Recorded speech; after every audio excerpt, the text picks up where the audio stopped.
Ladies and gentlemen, we are going to be getting started very, very soon with the king of the After Hours Gaming League Finals and Semifinals Unofficial Edition. Please stay tuned.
Alright guys, it looks like we are almost ready to go. We're going to get started with the first match of the King of the After Hours Gaming League. These players have been battling it out for round after round to say, you know what, this might be a team league, but I am the MVP of this league, and I am going to show everyone I am the best at StarCraft 2. My name is Fear Dragon, and welcome to the King of the AHGL Unofficial Edition. We're going to be doing the semifinals and the finals tonight, guys. I hope you guys are excited as I am. And the first match that we're going to be seeing today is going to be J-Dub versus Wardeath. And Wardeath representing Team Microsoft and J-Dub representing Team Epic, but not today. Today they're not doing the Team League format. Today they're just doing some good old 1 versus 1 action in, you know, really awesome format. But with that being said, we're just going to be waiting to give the players a little bit of space. They're going to, need to prepare, make sure that everything's perfect, make sure that their keyboards are ready, make sure their mice are ready. And as soon as that's all done, we're going to go ahead and get started. But I just want to talk a little bit about this whole tournament. I said that before that the tournament has already been going on. These players have already made it through a multitude of rounds. I believe it started in the round of 32. And, these players are really top-notch. We actually have Wardeath, who in the AHGL did not actually play all that much, only really played twice this past season in Season 3 for Team Epic. But, I mean, he won both of those 2 games he played, and, one of those was a TVZ, so which he's going to be doing today. Actually, J-Dub is, in fact, a Zerg player. So, gonna be fun to see exactly how he decides to play this out in that game. I'll talk a little bit about that when we actually jump into the game. But, yeah, he had some really, really sick play, and I'm going to be excited to see how he does that. And, of course, oh, sorry, actually, did I just say Wardeath? Wardeath has only played 2 games in the AHGL, and he is actually the Terran player, my bad. But J-Dub, in fact, is a Zerg player, and he's currently 8-1. He's played quite a few games with AHGL, and he's only dropped 1 game. And I will tell you, that 1 game was in ZVZ, not ZVT. So we could see some really epic things out of him. And yeah, this is going to be super awesome. J-Dub actually the captain of Team Epic, whereas Wardeath, just one of the players for Team Microsoft. It looks like we're just getting a ready from the players. J-Dub is so ready, man. He is just like ready and itching to go. He wants to get this started because you know what? He is representing Plat. I don't know if you guys can see that over here, but we actually have J-Dub representing that Plat logo over there. Wardeath is given the go-ahead. Guys, we're going to go ahead and get started. The game is going to be picking up right now, and oh my god, this is going to be just absolutely epic. The first map is going to be Whirlwind, and we're going to go ahead and get started. Of course, one more time in case that causes any confusion, J-Dub representing Team Epic and Wardeath representing Team Microsoft. It's going to be the semifinals match, the first semifinals match, and we're going to go ahead and jump in and spawn on top of these players. Any second now. But it is going to be a Zerg versus Terran as we spawn up here in the top left-hand corner of Whirlwind. On top of the blue Zerg representing Team Epic. It is going to be Epic's J-Dub. Currently the captain of Team Epic. An 8-1 in the After Hours Gaming League. And he's going to be facing off against, spawning in the bottom right-hand corner as the red Terran player representing Team Microsoft is going to be Microsoft's War Death. He's going to be looking for some war and death of his own. And, you know, spectators asking if they can talk in the chat. I don't mind it. You know what? They actually will help point out some of the nice little things that I might end up missing. And might even give some nice background on these players. Catfish saying, Fear Dragon can't stop us. Oh man, they just don't know how good my micro is. I can micro so hard from the observer layout that I can actually just stop them entirely. It'll look like their APM is completely zero, but we're actually going to get started with War Death's opening. He's going to be going for that gas very, very quickly. Has not planted down that barracks. What on earth is he planning? Is he going to be going for some sort of crazy proxy racks? Actually, no, that's absurd. He was not at the supply fort yet. He's going to be throwing down that barracks right on time, and both these players are going to be opening up pretty normal, I have to say, for the most part. J-Dub getting up that drone count, going to be going for that hatchery first, and War Death going to be going for that Reaper opening. Actually, with how much gas he's mining, this actually might just be a very, very, very quick factory popping out from War Death. So if we end up seeing that, could be seeing a lot of really cool things, mostly involving Hellions or Widowmine drops, and going to be interesting to see. In the meanwhile, I'm really curious to see how J-Dub is going to play this out. I haven't really seen too much of his ZVT, but you know, he looks like he likes to just play this out standard. Of course, Whirlwind is one of those maps that if you cheese, you could just get very, very unlucky with your scouting. If you end up scouting them last, your cheese is going to be coming so late. So I kind of like the decision for both these players not to go too cheesy. But yeah, it looks like we're going to be seeing a fast reactor and a fast factory. 0 Marines out. And I guess you can get away with this on this map just because you know that your opponent is going to probably not cheese. It's such a big map again, and the cheese would take such a long time that you might just have your Hellions out by the time that, you know, the opponent's early pool actually comes out. Now, both these players are going to see pretty much everything that goes on. Most importantly, the Gas Geyser is down for J-Dub, so he's going to be going for that nice and early Zergling speed. That's something that a lot of Zerg players have been doing more and more lately because they need to deal with that so annoying Reaper harassment. But we're not going to be seeing that. We're going to be seeing a very, very quick series of either Hellions or Widowmines, and I think it's probably going to be Hellions because Hellions are just a little bit nicer for getting some of that map control. And yet, 2 Hellions getting started immediately. Those are going to be really great for swallowing up a little bit of that map control. And once these queens pop out, they're going to be wanting to, you know, obviously do some larva inject, but they're also going to want to start getting some of that creep spread out, especially knowing that his opponent has gone for that very, very quick factory and actually gotten for that gas steal that, oh my god, actually I didn't even consider this. War Death is going to have the hardest time killing this off if that actually was part of his plan. As, you know, generally you do actually want to start getting that second gas geyser a little bit earlier, but just because the only units that you actually house out on the map right now that can attack are Hellions, that is actually going to be very, very difficult. He also wants to send out those Hellions to get map control rather than kill off that extractor. So we'll have to see how this ends up working out. Now we do end up seeing the Hellions moving their way over into the national expansion. Look at this. J-Dub already has pulled off any drones that he had already created over there. And wow, managed to kill off all those Zerglings, only really losing that SCV, taking a little bit of damage on those Hellions. But the 3 queens have popped out now, and with that really nice queen wall, there's going to be 0 chance for these Hellions to actually make it up unless they get into ridiculously high numbers. Some nice micro going down for War Death, just making sure that none of his Hellions die. He's going to be able to actually pull away some of those queens. Is this going to be his big run-by attempt? No, he doesn't quite make it, as J-Dub just has too good control. Going to be pulling back all those queens, making sure nothing gets back over there. Now, there are a couple of Zerglings in the meanwhile, just kind of delaying this expansion from actually properly going up. Now, there is a single Marine now, but he is actually going to get picked off without even getting that Hellion. Now, the Hellions do retreat back to actually finish off the job, and that is going to put this into a very interesting situation. I feel like J-Dub just did such a fantastic job holding off that aggression and has actually delayed this Gas Geyser for such a long time. I have to give the advantage to him. I mean, really, the only thing that he lost out on was, you know, a couple of queens that he had to make.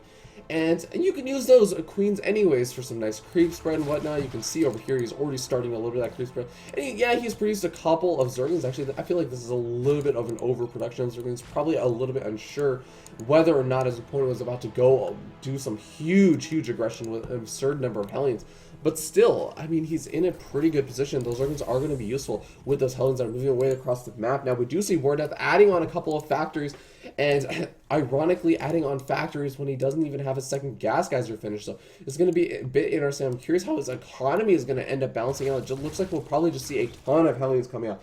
But we already have a ton of Hellions over here at the front. Now, there is a nice wall off over here from J-Dub, but with this many Hellions, you can actually burn down that queen. But no, we see a nice transfuse going down. No more transfuses left, but those Hellions are going to have to back off. He's lost a substantial number of Hellions. You can see over here in the units lost tab, we have 7 units lost, 4 war deaths, but those are not mainly SCVs. It's actually 6 or so Hellions, and that's actually a bit expensive. Now, we do end up seeing J-Dub is a bit contained on these 2 bases, so he's going to go ahead and plop up straight to that Spire tag, getting up that 4th gas geyser, as well as he has the opportunity to get double upgrades. But, you know, with a double or a Spire coming out, you do want to actually save up some of that gas for the Mules to just pop out and immediately start some of that production. So not going to be starting that second upgrade. It looks like he's just going to go for the +1 melee attacks, which really indicates he wants to go into that Zergling, Baneling, Mutalisk style play. Now, we do have a Widowmine making its way across the map. Just going to try and delay that third, but let's take a look at what Wardeath has been able to do so far. Now, he has kind of started adding on his 3rd and 4th factory. He's going to be getting up that engineering base, so he actually should be relatively prepared for the Spire, actually, and he actually even has an armory coming out, so I'm curious what he's going to be doing with that. But in the meanwhile, we do end up seeing, yeah, just a couple of factories out, and it looks like he's going to be looking to make that transition. We'll probably want to get out some Thors very soon if he's expecting this fire. And yes, we do end up seeing the first Thor going to be popping out right around the time that the first Spire is going to be finishing up. Now, we might see a second Spire. Not really too common unless you're really hitting your stride in the late game, but it could be useful for those double upgrades. Now, 5 mules going to be on their way. Of course, 5 mules, not the largest amount of mules, but still, it's going to be nice enough to actually be able to get some decent harassment done, especially if there's only 1 Thor out. I have to say, this feels like a very low econ game, and I'm kind of getting worried for J-Dub, as yeah, he needs to take that 3rd right now if he wants to keep up in economy, as Zerg really does want to be a little bit further ahead in terms of bases to keep up with the Terran economy. But we do actually see missile turrets already down in both the natural expansion and the main base for Wardeath. I'm kind of torn about these 2 missile turrets placement, but he does have a Thor to back it up, so it should be totally a-okay. Now, we do have the Hellions doing a little bit of harassment over here. As the Mutals start to make their way over into the main base, the Hellions are going to get pushed back because Hellions take forever to kill off a building, man, but the Mutalists, I'm not sure if they're going to get pushed back. We actually have 2 Thors and another missile turret going in, so definitely going to get pushed back. Holy cow. That was actually insane how much a defense Wardeath had ready for those Mutals. He's going to be very much prepared, and the question is going to be who is ahead at this point. Let's take a look at the worker counting station. We have relatively even worker counts, so it looks like J-Dub just slightly ahead in the worker count. Going to be working out a little bit well for him, especially considering how well prepared he is for those Mutals. I mean, the Hellions are not going to be too effective at this point in the game, but he's been doing such a good job. Look at this. He's actually denied this 4th expansion for quite a bit of time. We already have 2 drone kills finished up over there for that Widowmine, so he's going to be feeling pretty good about that. The Mutals have not really been able to do a whole lot of damage either, so once again, oh man, I feel like J-Dub is feeling pretty good, or sorry, Wardeath is feeling pretty good about his situation right now, and he's going to be coming in across the map with these Hellions out. This map is so big that the Mutals just cannot keep track of the Hellions to hunt them down.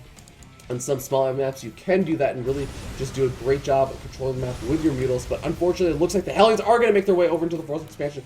Roast a single drone, not the biggest deal in the world. He does see that the expansion's up and running, and now some Zerglings are going to be chasing after, but the Mutals are going to be the scary part. They're going to be able to pick off at least 2 or 3 of these Hellions, especially with that Gladeworm splash damage. He's going to be able to pick off, yeah, 3 or 4 of those Mutals, or Hellions, and he's going to be feeling pretty good about that. Now, there are a couple of Hellbats finish up over in the natural expansion, and while some Thors transitioning over to the natural expansion, they're going to be able to deal with those Mutals, but looks like those that Thor over there is managing to do some good damage, as well as that missile turret take out a Mutals.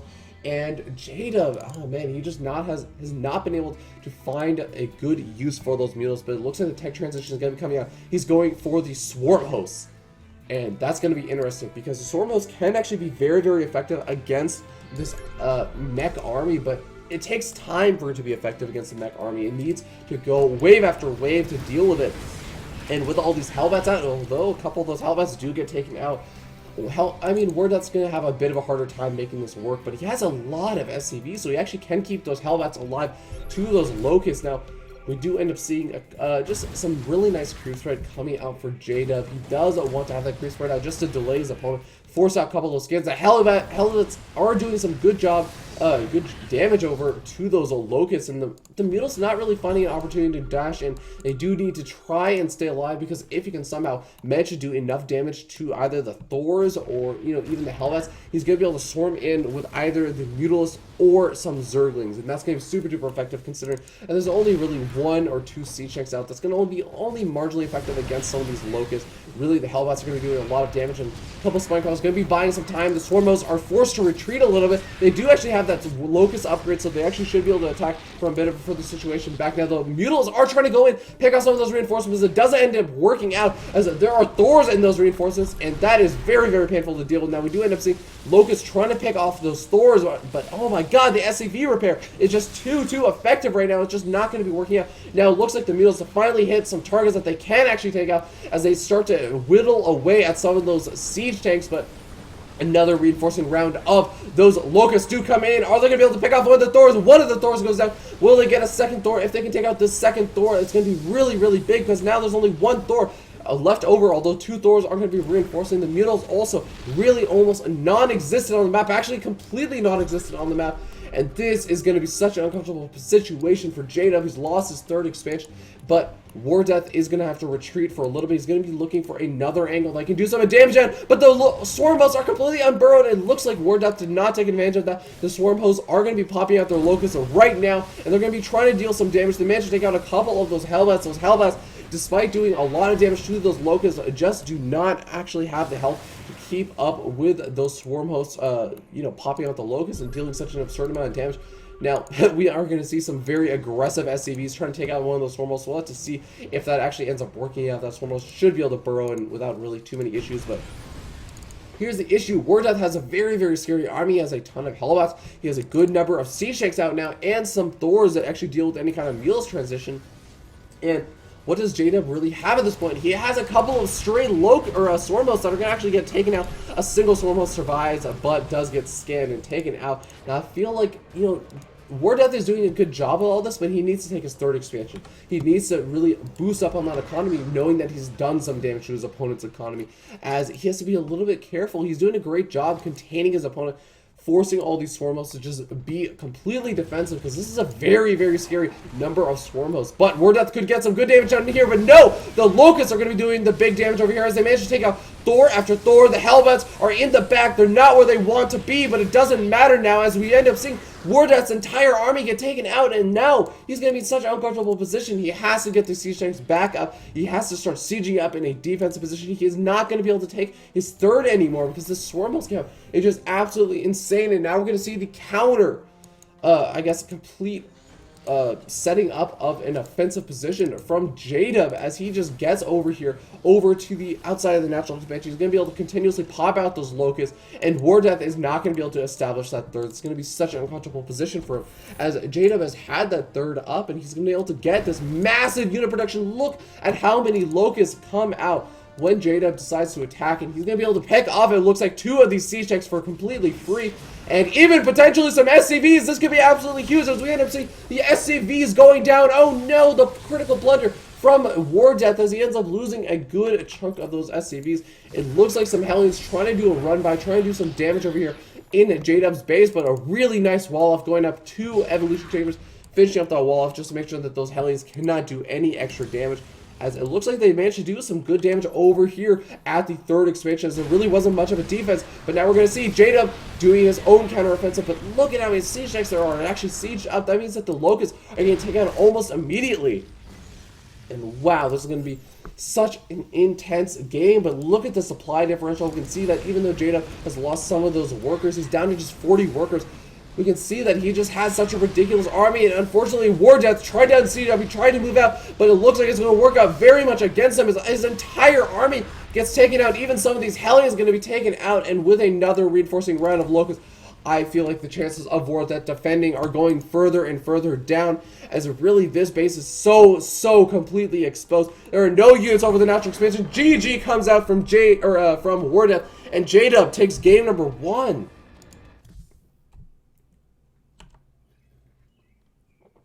So wow, really intense game back over there. We saw really back and forth trading of armies and contains, but ultimately it looks like J-Dub managed to take game number 1. So we're going to wait and see what the map choice is going to be for game number 2 and whatnot. But let's go ahead and update our overlays as... 1 second, guys. There we go. Yeah, J-Dub going to be taking game number 1, putting him ahead in this series. I believe it's a best of 5. I'm actually going to double check this.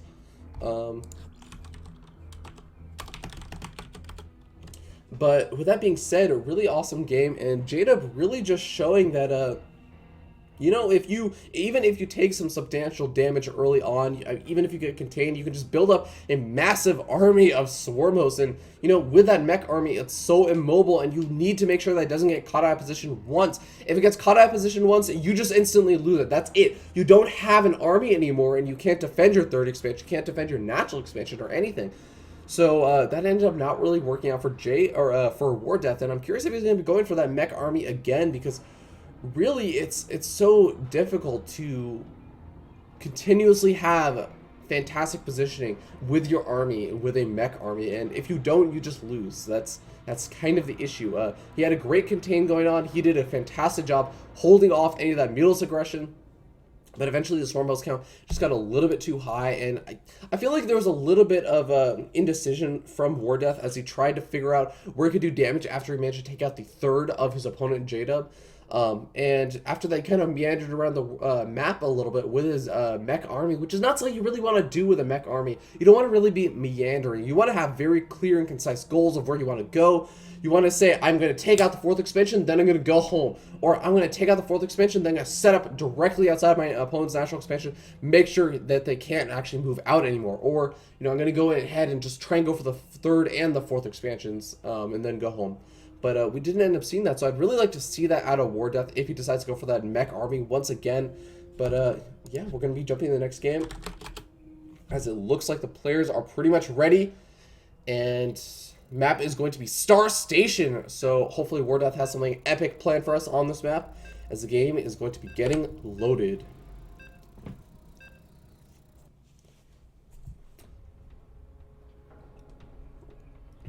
Now this is going to end up being game number 2 between J-Dub and War Death, as it looks like I think J-Dub is going to be spawning on the left-hand side. So go ahead and update that overlay.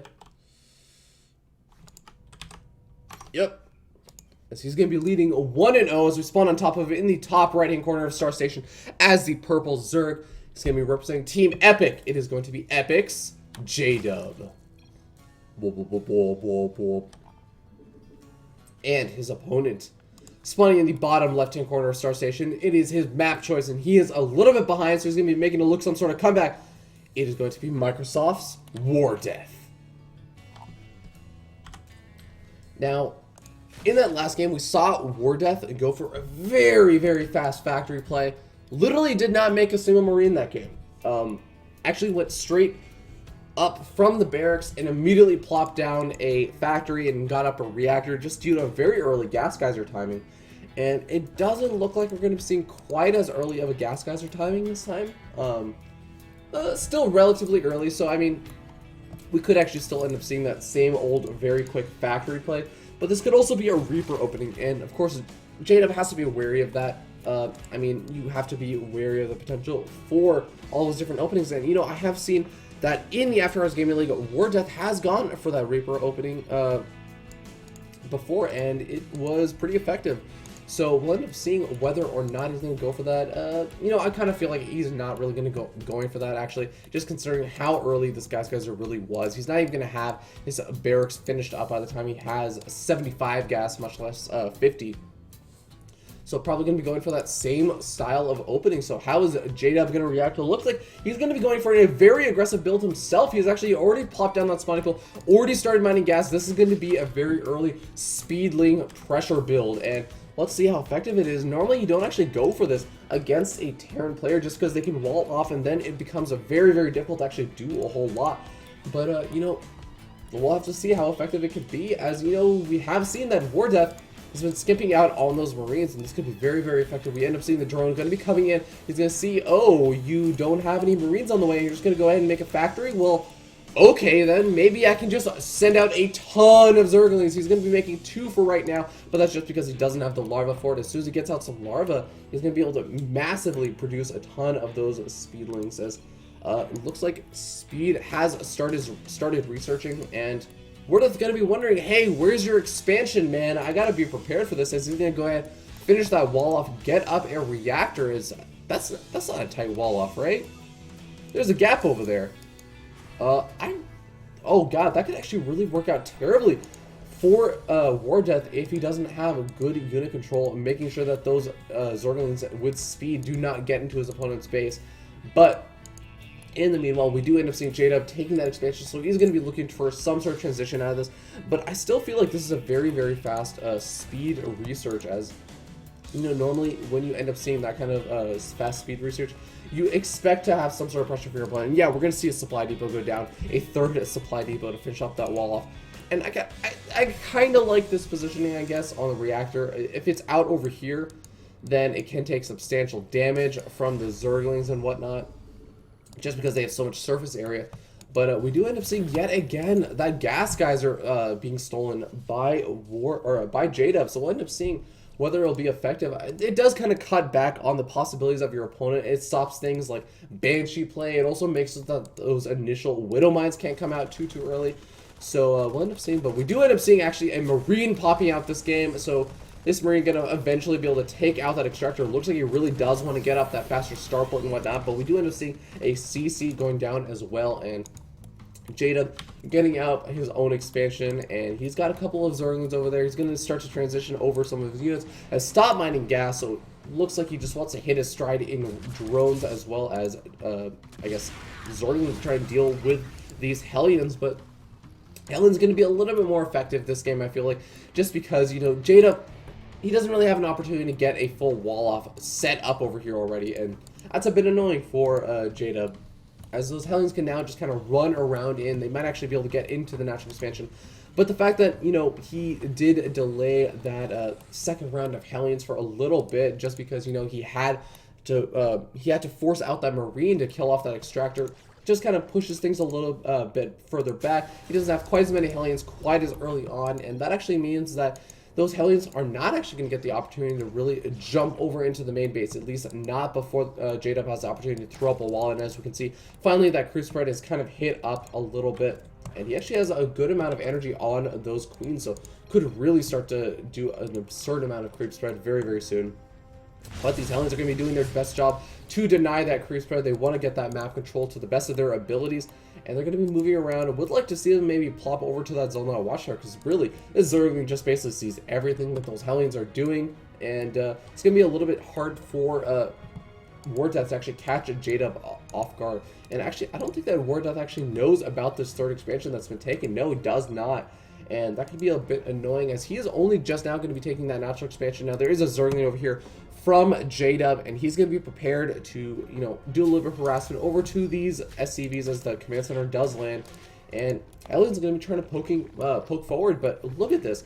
The crit spread from J-Dub is going to be really, really fantastic. He's using these queens beautifully just to keep those Hellions back, stop them from being able to pick off the creep tumors. But this game, it looks like we're not going to be seeing the same thing out of War Death. He's going to be transitioning into a bio style of play as he gets out those Marines, as well as the stim upgrade and a medevac going to be popping out very, very soon. No reactor on that medevac just quite yet, but still could do some nice drop play and really try and pick his opponent apart, especially on this map where you have to run all the way, this long way between your bases if you end up getting dropped in the main base and your Zerglings out of position over your third, or vice versa.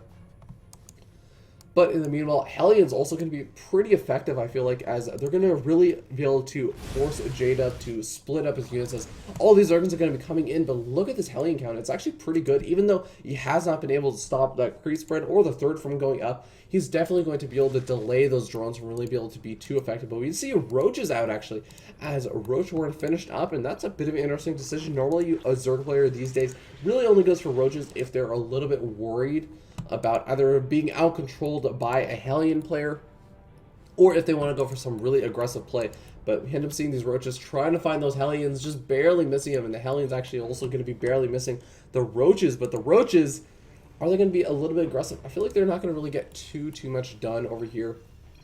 But we do end up seeing the Hellions coming back in over here. We're going to roast a couple of drones, but wow, the Zerglings actually do manage to get a nice surround on a ton of those Hellions. Manage to take a ton of them out, and really not losing too many of his own Zerglings. They do take a couple of shots from those Hellions, but not dying. That is the important thing, as 2 Hellions remain on the map for War Death. That is going to really shut down his map control. He's going to be going for a, looks like a Widowmine +4 Marine drop. We'll see how effective it is, as there are quite a few Queens out, as well as some Roaches, so should be able to deal with those Marines, as well as that Widowmines a little bit better than normal. But still, this could be quite effective, especially if he catches his opponent a little bit off guard. We'll see a Spore Crawler actually going down in the main base, so he should actually be prepared for a Widowmine drop over there, as well as a Widowmine drop over the National Expansion. But the third is going to be a little bit more vulnerable, and it looks like that might actually be the location this medevac drop is going to be going into, as we end up seeing the speed boost going down. It looks like the Widowmines are going to be dropping out. The Widowmines trying to get burrow, but not quite burrowing in time. They're at least going to delay a little bit of that mining. But the layer tech is finished up, so he should be able to morph in and overseer. Our Queen goes down. Will the second Queen go down? Yes, it does. And that's going to be delaying a little bit of those larva injects, but a nice pull off from J-Dub. Really not losing too much, as we end up seeing another drop trying to go in, but those looks like the Queen plus the Spore Call are really able to do an absurd amount of damage to that medevac, and really not allowing it to do the damage it wants to do. Now, looks like the Roaches are getting ready to take out those Widowmines. He needs actually to get an Overseer over here before that Widowmine actually comes off cooldown, as it looks like Widowmine going to be able to kill off one of those Roaches. We end up seeing some great target fire going down on the weakened Roach, so it's going to be a little bit more effective. But oh my god, the drone transfer! The drone transfer! Does he not realize that there's another Widowmine there? Oh no! This could actually be deadly, as he could end up losing a couple of those drones. Actually ends up working out for J-Dub, as those drones don't actually get target fire down or anything. But in the meanwhile, we end up seeing this drop over here is very low in health, but the units inside are actually completely fine, so he could end up just moving in with these Marines, stimming up, seeing what damage he could do. Could actually take out that their Queen, and that would delay some of those larva injects, do a little bit of economic damage. But in the meanwhile, we do end up seeing the medevac over there, as well as the Widowmines do get cleaned up, but these Marines are going to be quite effective, as it looks like 5 of them still remain. Now it looks like they're going to have to get picked up, but one of the Marines does get taken out, as a little bit of miscontrol. War Death doesn't quite get that last Marine, but this medevac definitely going to have to retreat home, as even a single shot from one of those Hydros would end up taking out. And we actually take a look at the Hydros, and we see that 1-1 is already done. No 2-2 on the way for the Zerg player, but in the meanwhile, 1-1 also done for War Death. So both these players going pretty heavy on the upgrades. Going to be starting 2-2, and I really like that decision. The Terran player definitely wants to have really solid upgrades on his Bioforce. But in the meanwhile, I'm really curious to see what these players are going to be planning to do in the later stages of the game. We ended up seeing J-Dub really like to hit into that Swarm Host style play later on, but that was against a mech army, and this is not a mech army. This is a very much a biocentric army with some of those Widowmines mixed in. Now we're going to see a really nice population of that medevac count, and that's going to be really effective. But Hydralisks are some of those units that, you know, you take a look at Hydralisks and that you say, well, they just do such an absurd amount of damage so quickly that the medevacs are really not going to get an opportunity to heal up the Bioforce. So really, the medevac's going to be mainly useful for healing up the, I guess, stimmed army of the Terran player. But, you know, they're still going to be very important. They're also going to allow some of those Widowmine drops, as well as, you know, just bio drops. But, I mean, we have seen that J-Dub has done a pretty good job holding that off. Yeah, he took a little bit of damage over here at the third base, but honestly, he's still been doing a pretty good job with those drop defenses. But we are going to see an engagement coming over here. He's trying to take out some of those Crypt Tumors, and it looks like the Zerglings are going to be eating up a ton of those Widowmine shots. But it looks like going to be able to push a War Death back for at least a little bit. And remember, he just wants to buy a little bit of time to get up some more units. These Hydros also doing an absurd amount of damage, so as long as those Roaches can tank some of those Widowmine shots, he's going to be able to do a great job. All the Overseers did get taken out, though, so it looks like he's going to be forced back to retreat until he can get up some more Overseers, as we do end up seeing 4 Overseers morphing over here at the natural expansion. And these Widowmines, they're doing a good job. They managed to take out a couple of those Zerglings, but really I have to say that J-Dub has done a good job making sure that the Widowmine's not hitting the key money units that War Death wants to, or that J-Dub wants to keep alive. Now, I do have to say that I feel like War Death is starting to get into a very, very scary position. He's going to have 2-2 finished up very, very soon. Has really got such an absurd medevac count. And even though he kind of ended up being pushed back after all of that, I mean, he's still forced out a ton of units. And J-Dub has really not hit his stride in terms of economy. He's just now going to be looking to do so, as, I mean, he's only just now getting up those 4 expansions. He's going to be continuing to produce Hydralis Roach, and he has 2-2 finishing up for himself as well, but a Baneling Nest is out, and Baneling Speed is going to be researched. I feel like that is a really good decision, as Roach Hydra can be okay in the mid stages of the Zerg versus Terran matchup now, but you really don't want to be moving 2-2 into the late game with a pure Roach Hydra force. It's good to get some Banelings mixed in, maybe some Vipers and whatnot to throw down some Blinding Clouds. But we are going to see an engagement over here, and I feel like this positioning is going to be favoring the Terran player a little bit more, but we do end up seeing some really great stims up, and they're going to be actually taking out a ton of these Roaches and Hydros. Wow, War Death definitely taking the advantage in that engagement over there, and now we only see a handful of Hydros and Roaches left over. This is not enough to actually fight against this Terran army, as reinforcements are even going to be coming in, and the stim is just taking out Spinecrawler after Spinecrawler. Reinforcements are coming in for J-Dub, but it is just not going to be enough. He's getting pushed back. 2-2 finishes up for J-Dub a little bit later after that engagement. Now we're going to end up seeing this Bioforce with all those Medevacs easily going to be taking out all those Hydros. And oh my god, actually, wait, no, is it going to be...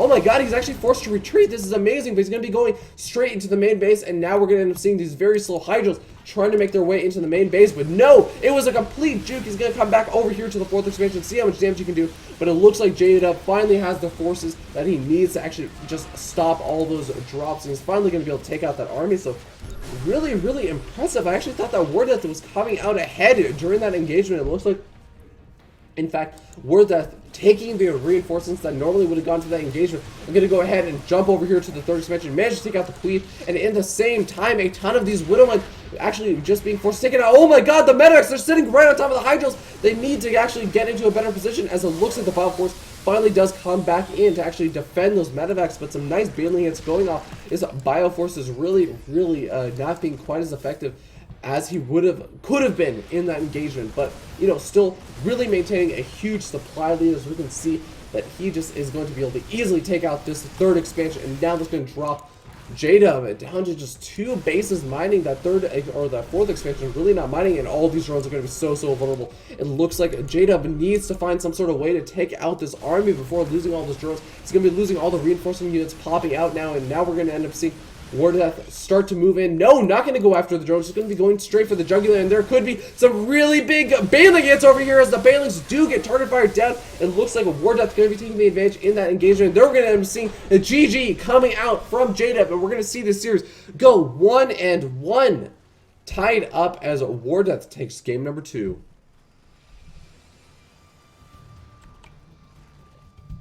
Some sick play coming out from both these players, guys, and you know, I'm really excited to see who's going to take the next game, as still not entirely sure if it's a best of 5 or a best of 3.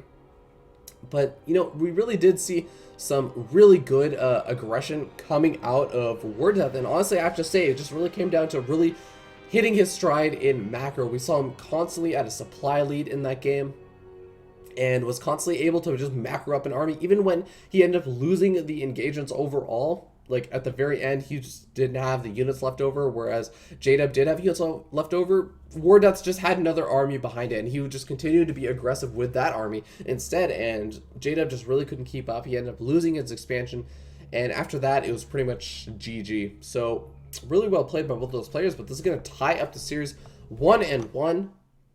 So we're going to go ahead and update that scoreboard. But yeah, we're going to be jumping into the next game. I believe that the lobby has already been created, and the map, it looks like it's going to be Daybreak. And, you know, Daybreak, a really solid map. Unfortunately, not in the ladder pool anymore, which makes me a little bit sad.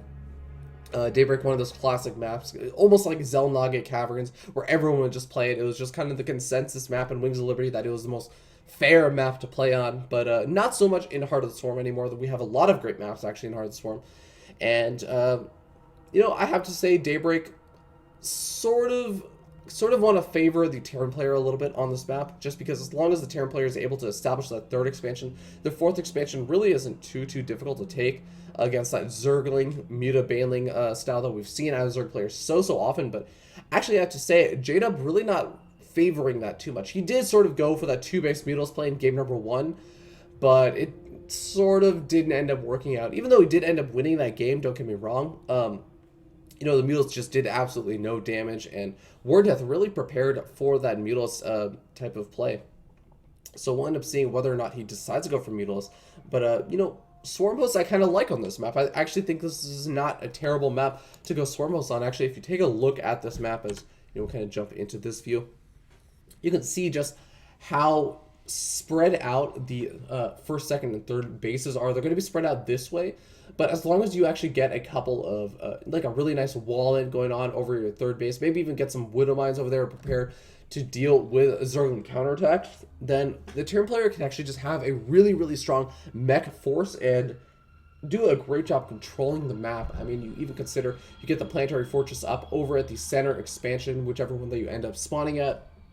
You get some siege tanks set up, and really all you have to do is make sure that you cover this little area over here, and you'll basically be golden to defend against any kind of counterattacks that don't come via air.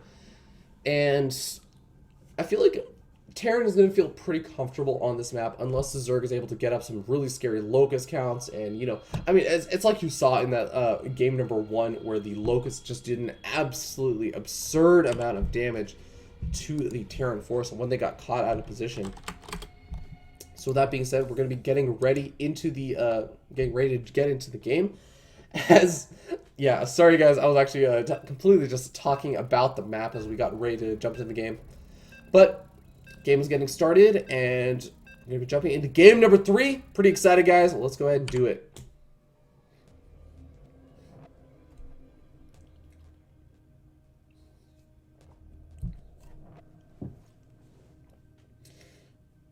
I also just want to apologize, guys, if my nose or if my voice sounds a little bit nasally right now. I have a terrible cold right now. But, you know, that aside, we're going to be jumping into game number 3, and this is going to be a super epic game as we spawn down here in the bottom left-hand corner on top of, representing Team Microsoft, is going to be Microsoft's War Death, showing us some really sick bioplay in that last game.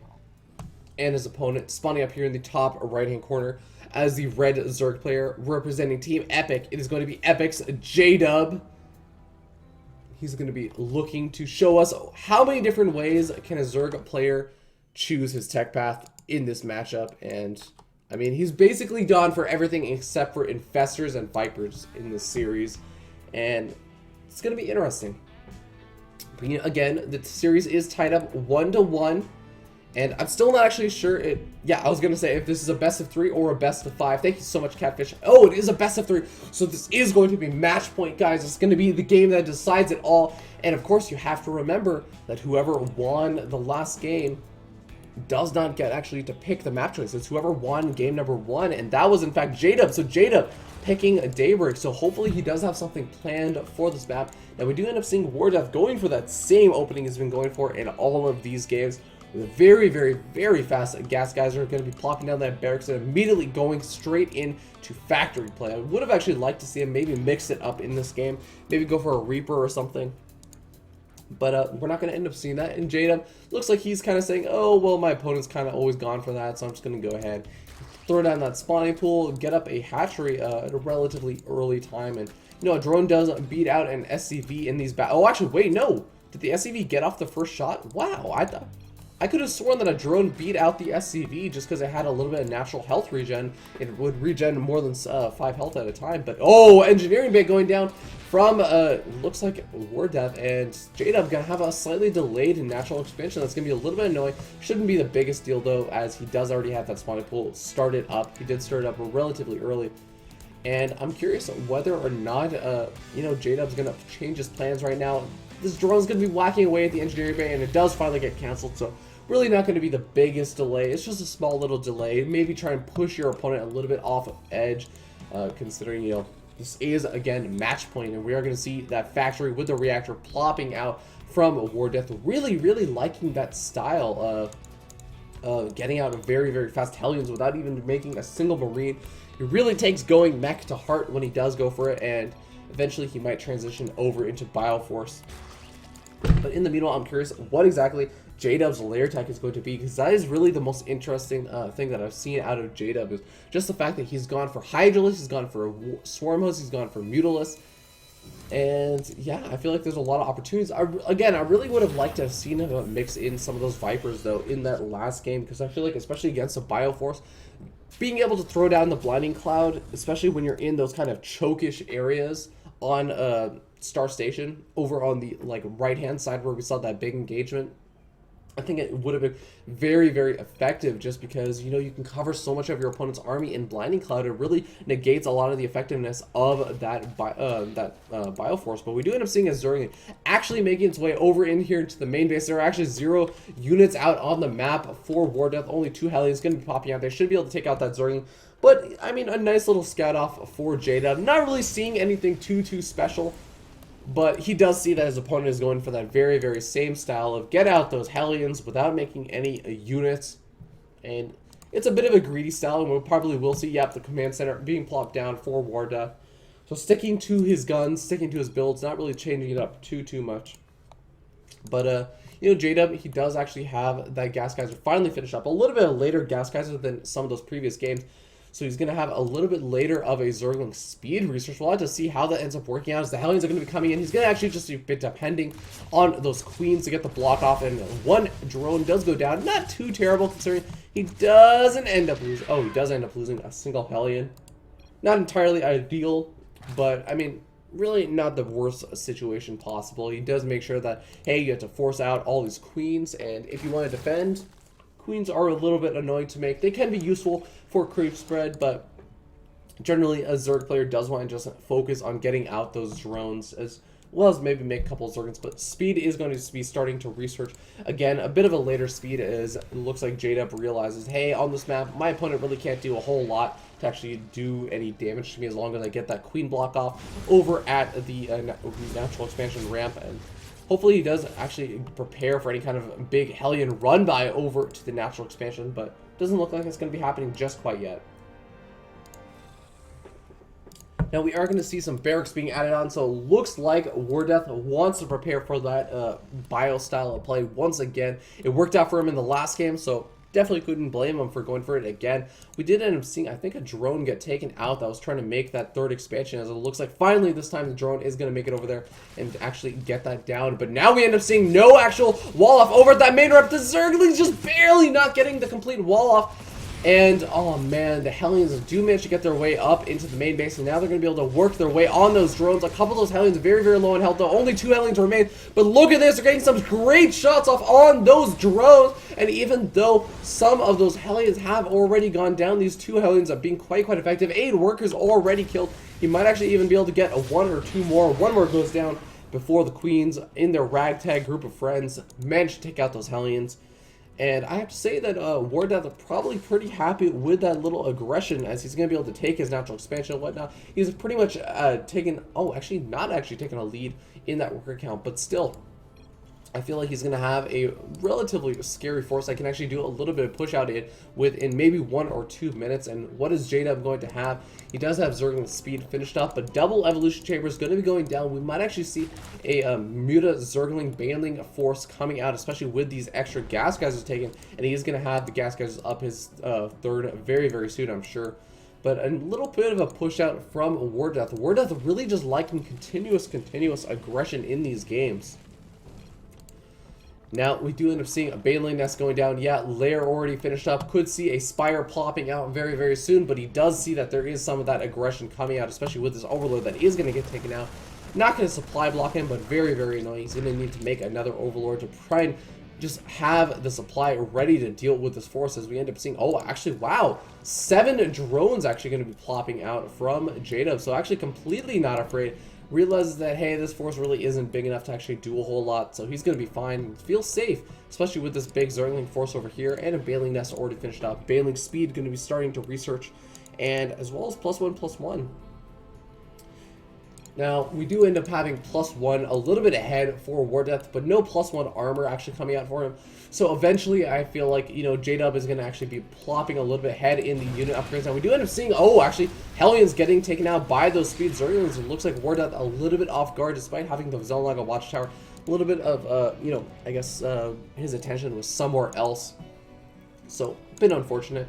But J-Dub are going to be feeling pretty good about that as he completely seizes up the map control.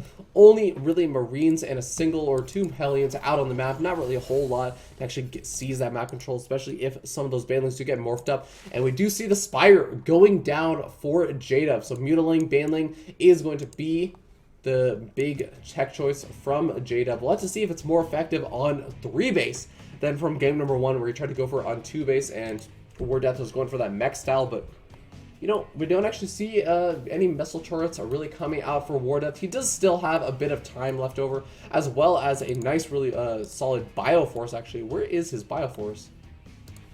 Oh, Bioforce is loaded up into 2 medevacs, it looks like, so that's why his forces were so low.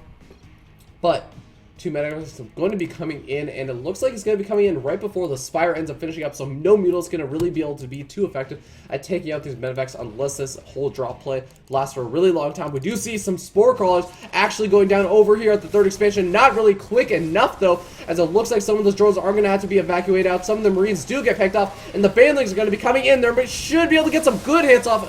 Okay, hits off. As it looks like 1 medevac full of Marines does survive, and the 2nd medevac also survives as well. But oh no, the Mutals are going to be coming out, and these medevacs are completely trapped, as it looks like they're going to realize, hey, I can come over here to the National Expansion, but what is that? That is a completed Spire, and the Mutals going to be popping out. But it looks like a War Death really just realizing, hey, without the medevac speed, oh, losing all of the Marines, that is a bit unfortunate. He's going to have to get out of there with those medevacs. He does have that medevac speed boost that's going to be coming off of cooldown just right now. And yeah, he realizes that he needs to get the heck out of there if he wants to have any chance of saving those medevacs, and he actually should. Just because the Mutals, even though they have popped out, they're kind of rallying over here to the 3rd expansion. Not going to be dealing a whole lot of damage, but 3rd expansion going to be getting up for War Death, and I'm kind of curious whether or not he's actually going to be able to defend this, as, I mean, he's lost a bit of that army in those drops, but look at this. There's a really solid Marine force, +1 weapons upgrade or to finish up, and +1 armor is going to be finishing up very, very soon as well. And, you know, he should actually not have too many issues defending that 3rd expansion, but the big question is he going to be pulled apart by the fact that he's going to be spread apart very thinly between the 3rd expansion and the main base? Just by the Mutals harassment, as we end up seeing Mutals are starting to just kind of pile up into a nice little clump. He's going to be going after the Engineering Bay. Engineering Bay not actually researching anything, so the wrong Engineering Bay to actually go after. You can actually see over here, Engineering Bay that's not doing that little pumping action is the one that's actually not researching. But, you know, I guess whatever damage you can do is good. He's going to delay the +2 armor upgrade from going down, but we do end up seeing saving of that other Engineering Bay. He's going to be feeling pretty good about that, I'm sure, as the Mutals do get out without really taking too much damage, I think. So, War Death really not taking a whole lot of damage over there, but J-Dub not really losing a lot of those Mutals, but I see a lot more Mutals actually on the way, so he's really going to be pumping out that Mutals count. I have to say, his Mutals count is really not too strong considering the point of the game that he's at right now. So, he's going to have to really just get a massive number of Mutals or just do some really good positioning to do a whole lot of damage with those Mutals. And in the meanwhile, we do end up seeing Hive has been started. So, very, very soon he's going to be able to get out some of those Vipers, as well as even Ultras if he decides to go for those, as Ultras have really seen a resurgence in ZBT as of late, just because Heart of the Swarm made them so much better. They just do so much damage against those Marines. And, I mean, pure Marine count out for War Death as well as a couple of Widow Mines mixed in over there. But, you know, if he does get caught a little bit off guard by some sort of Ultralist switch, especially considering the fact that, you know, J-Dub has been going, I think he's been going for, yeah, he's been going for those +2/+2 melee upgrades on the Zerglings. That means that Ultralist will be able to pop out with really sick upgrades.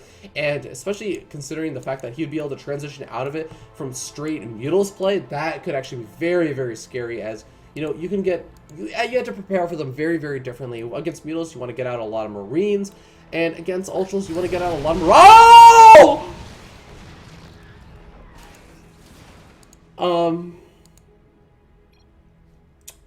So the Mutilus just took a lot of damage from those Widow Mines, as we can end up seeing over here. 9 kills, 1 kill, 1 kill, and 2 kills. Those are all Mutilus. Those aren't Zerglings, those aren't Changelings, those aren't Overseers. That was all Mutilus, and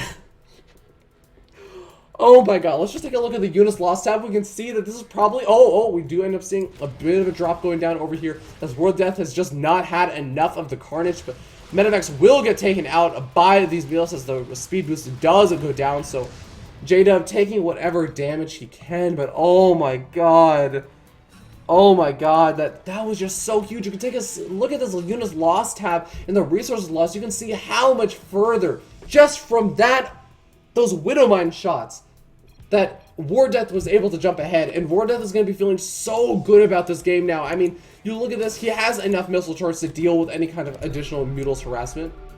I mean, this Mutilus flock is really not going to do a whole lot, especially against all of these Marines sitting on 2/1 upgrades, soon to be 3/2 upgrades. And, oh man, oh god, that's just so painful to see. And J-Dub, he's going to be looking to maybe do just some sort of tech switch that's going to be able to bring him back into this game, as that's really what he's going to need. He's going to need a lot of banelings, some really good, a really solid engagement, and a really good tech switch, as we end up seeing the Ultras are going to be on the way. But is it going to be coming in time? War Death starting to push in over here to the potential 4th expansion of J-Dub. And J-Dub is a little bit unprepared, although actually he does have a ton of banelings. I'd love to see him maybe start to move around, positioning in for a flanking position as, oh man, Mutilus have to be so careful. Widow Mine does not get the shot off on those Mutilus. Does actually do some good damage though, and all the Zerglings are going to be coming in. You have to be so careful about that. Oh my god! Those Widow Mine shots getting so much damage done, but now we end up seeing the banelings completely cleaning up as the Zerglings just saying, you can't leave, you can't move away from me anymore. And wow, just stopping all of those Marines from moving in, and KK coming out, the responsive KK coming out from J-Dub is a little bit of BM going down. But oh my god, now we're going to see these banelings coming in over here. They could do a ton of damage to this SCV count, splitting up over into the mineral line. A ton of the SCVs getting taken out. We're down to just 54 SCVs left over for War Death. And Ultralists are now out on the map. Where are they? They're getting rallied in somewhere, it looks like. Looks like they're just actually staying back. They're going to go ahead and try and take out those Widow Mine shots. It's a good decision considering you don't want to be losing all these Zerglings. Oh my god, it's just a complete minefield over here, right outside of J-Dub's 4th expansion. And finally, all these Ultras should be able to clean up these, oh my god, the Widow Mines, but not before the Widow Mines manage to take out a couple more of those Zerglings, and only 2 Ultras really survived from that giant Ultralist Zergling army that was existing beforehand. And, you know, additional Ultras are out, and Marauders are being produced, but there are no Marauders in this little force over here, so War Death is going to have to be a little bit careful. He does manage to actually get a snipe off on that expansion. A little bit of a ballsy expansion going down, and a little bit unfortunate over there, as it looks like some of those Marines do get trapped over there. But trapped they are against, I guess, range units, but not against the Ultras, who are just doing complete carnage on the army of War Death. I really feel like J-Dub has really brought himself back into this game. He's also managed to get up a really solid drone count once again, as I mean, he just managed to take out so many of those SCVs over the natural expansion of War Death earlier on. So now he's going to be sitting good economically. He has a really solid unit composition, and the Marauder count is only sitting at 5. That's just not going to be enough to defend this expansion. And now the SCVs are going to be under fire from the Ultras. Ultras doing some really nice splash damage. It looks like finally, with some really good positioning, War Death is going to force back that Ultras army, but the Ultras army has forced off a liftoff over here. He's forced that 4th expansion to be killed off, and I mean, J-Dub is going to be feeling so good in this game, especially considering what a difficult situation he was put in after losing all those Mutalisks. Now, at the same time, he has his expansions up. He's going to be feeling pretty good economically, morphing in a ton of Banelings, an absolute metric ton of Banelings.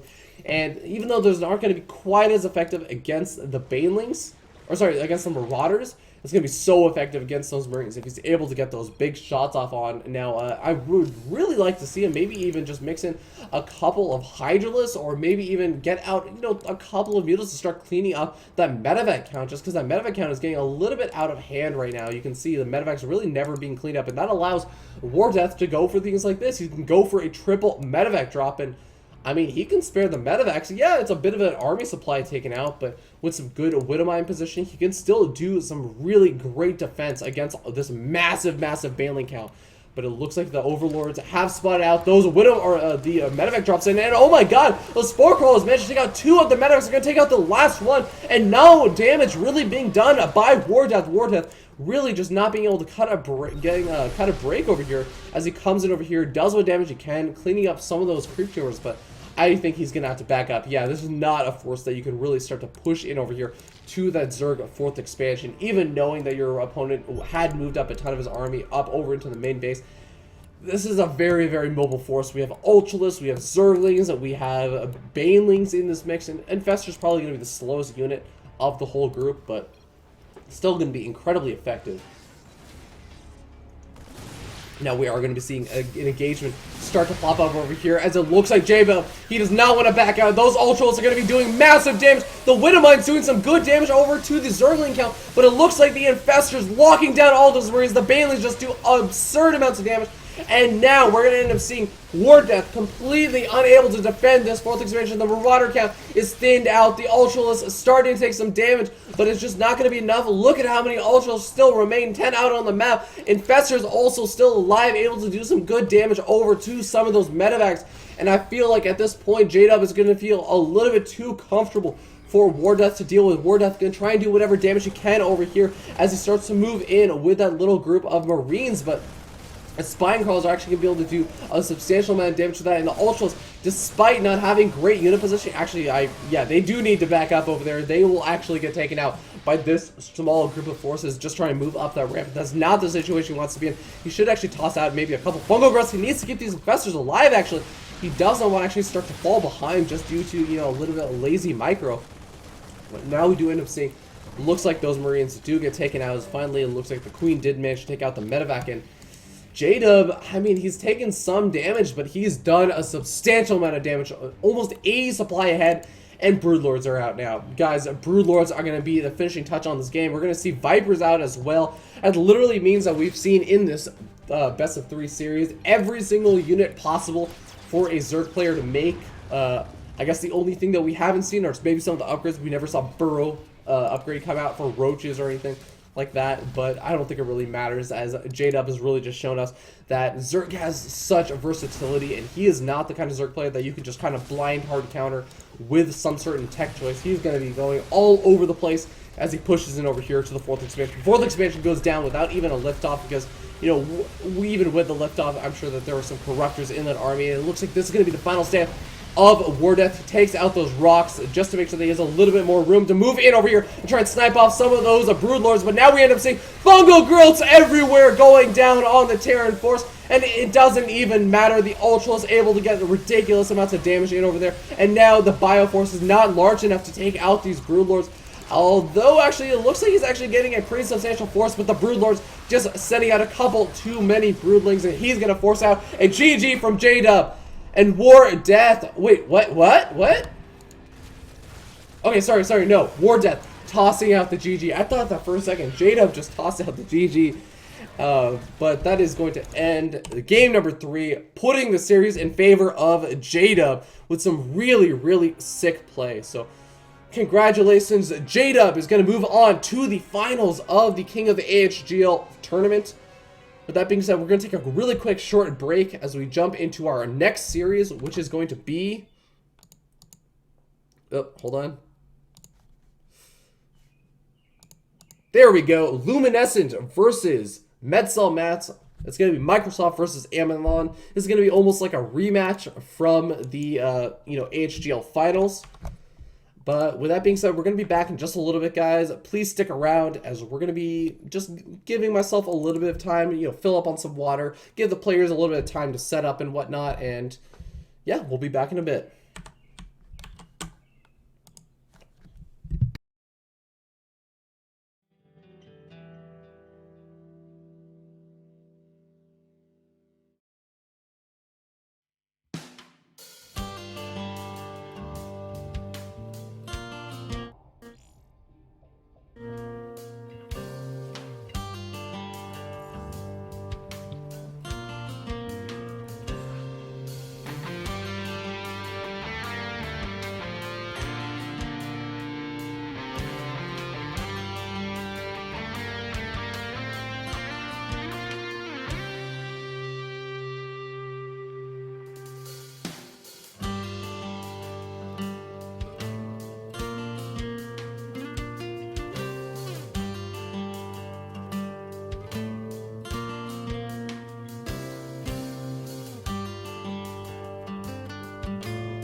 We are back, and we're going to be jumping into this next game directly, as it's going to be Metzelmats versus Luminescent. Metzelmats representing Team Amazon, and Luminescent representing Team Microsoft. It's going to be another TVZ.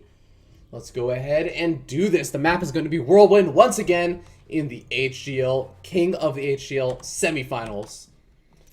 And we're going to be spawning down here in the bottom left-hand corner of Whirlwind.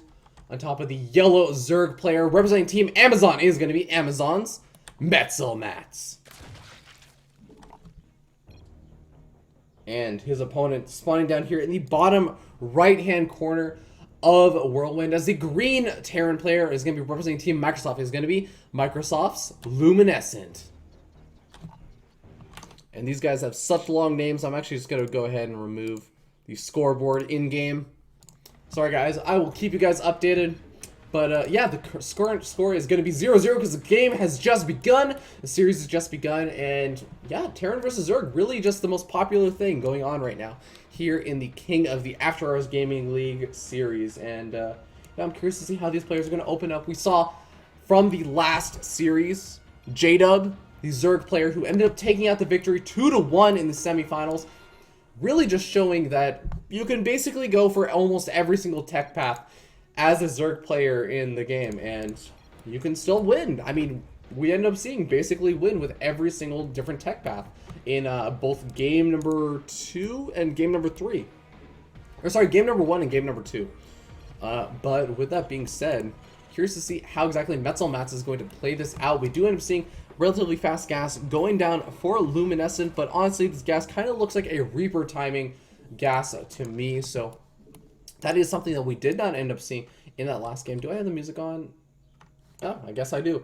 Regardless, going to be waiting to see how these two players end up doing. But, you know, just talk a little bit about these two players. Metzelmats, again, representing Team Amazon, is currently 6-4 in that last season of the AHGL, and he's a really solid player. One of Amazon's really top-notch Zerg players. They love to send him out in those really critical situations, try and snipe out their opponent's players. But you know, we do end up having over here Luminescent, who's a very, very strong player, and he's actually 6-0 right now. That's actually insane in the After Hours Gaming League. He did not drop a game in the After Hours Gaming League. Just take that in for a little bit. Just take that in.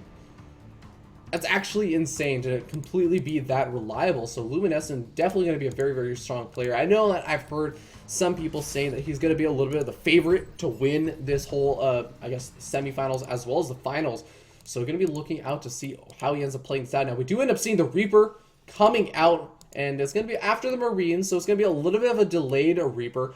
But his drone might actually see that the Reaper is coming out. Does the drone see it? The drone does see that the Reaper is out, and the Reaper is actually going to get the kill on the drone. So that does mean that, you know, Metzelmats can just be prepared. He's got to do a little bit of micro, but the Queen should be coming out at both the natural expansion and the main base very, very soon. The Queen's so important in fending off that Reaper. That does not mean that just because the Queen's out, the Reaper can't get any damage done. The Reaper can still kind of kite around that Queen just because they move so slowly. And yeah, Reaper actually going to get out just in time to do a little bit of damage. Nice little gas being taken by Metzelmats to make sure that that drone does not get killed. We'll probably go ahead and cancel that out very, very soon.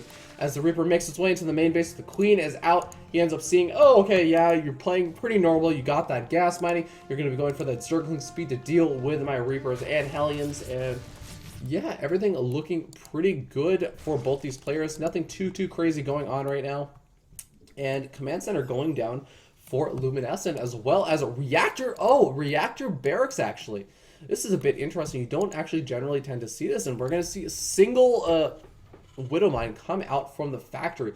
You know, I have seen this maybe once or twice. It has been getting a little bit more popular, but basically it's just a nice little easy way that you can transition into that bio mine style of play a little bit quicker.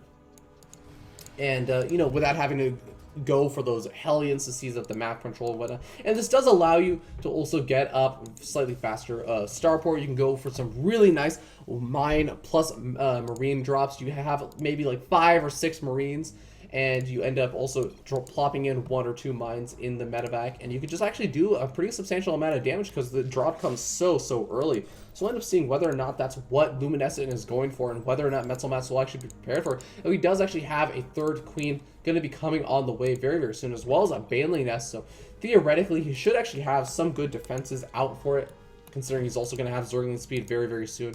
So we'll end up seeing whether or not it ends up working out.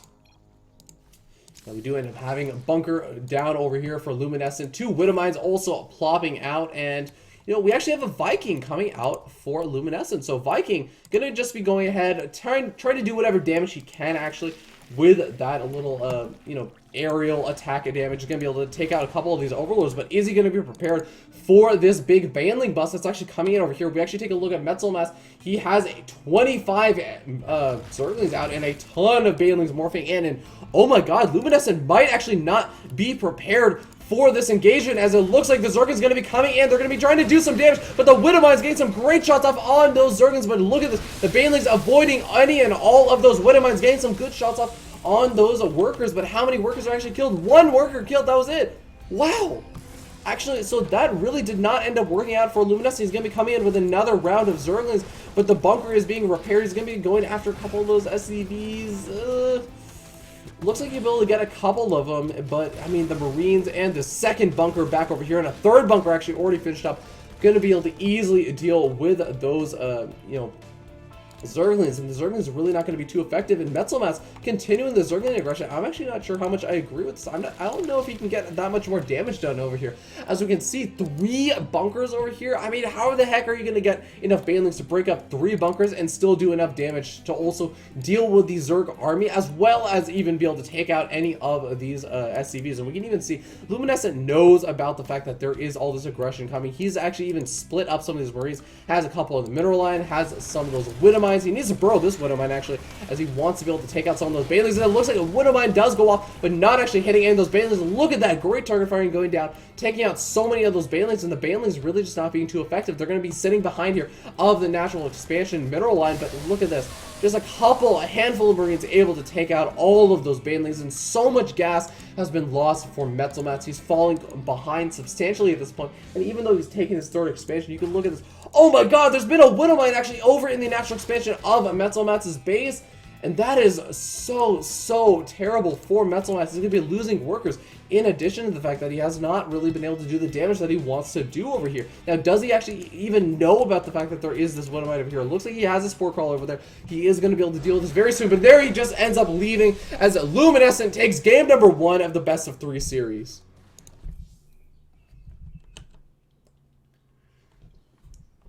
So, I mean, really sick play out of there from Luminescent, but I have to say, it really came down to Metzelmatz going for that big Baneling bust on his opponent. And I'm really curious what kind of keyed him off to just try and do that. Maybe it was just the fact that, oh, my opponent is not going for Hellions or anything. And, you know, I see that he's going for Widowmines rather than going for Siege Tanks or anything. So sometimes, you know, oftentimes the players will say, like, if you have Banelings and Zerglings in like large enough numbers and you have some good control, a Terran player will have a lot of trouble dealing with massive numbers of Zerglings and Banelings. But, I mean, we ended up seeing that really wasn't the case for Luminescent. He had a really good positioning. He had the multiple bunkers actually down, and really good target firing down on those Banelings. He was able to deal with Metzelmatz's push very, very handily. So, with that being said, that's going to put Luminescent up in game number 1. And again, this is going to be a best of 3 series. It is currently just the semifinals of the King of the AHGL tournament, and it's a second semifinal, so the winner is going to go on to play the Zerg player J-Dub, representing Team Epic. And, you know, that does mean that we missed an opportunity for a Microsoft versus Microsoft finals. I'm sure everyone not at Microsoft would have just been thrilled about that finals, but not going to be having that. Instead, we'll end up seeing whether we'll even have a Microsoft player in the finals. As I mean, right now, Luminescent looking very, very strong in the Terran versus Zerg format, and Metzelmat's gonna have to go for a bit of a different style. I feel like you can't really just all in Luminescent like that and expect to really get away with it unless you have a really absolutely solid control or you're hitting some really solid timing. I'm going to go ahead and tell the players that I am also ready, as well as them being ready. But, yeah, the next map is going to be Daybreak. So, again, this is going to be the map choice of the last player who lost, which is going to be Metzelmatz. So, game is going to go ahead and get started, and we're going to go ahead and jump into it.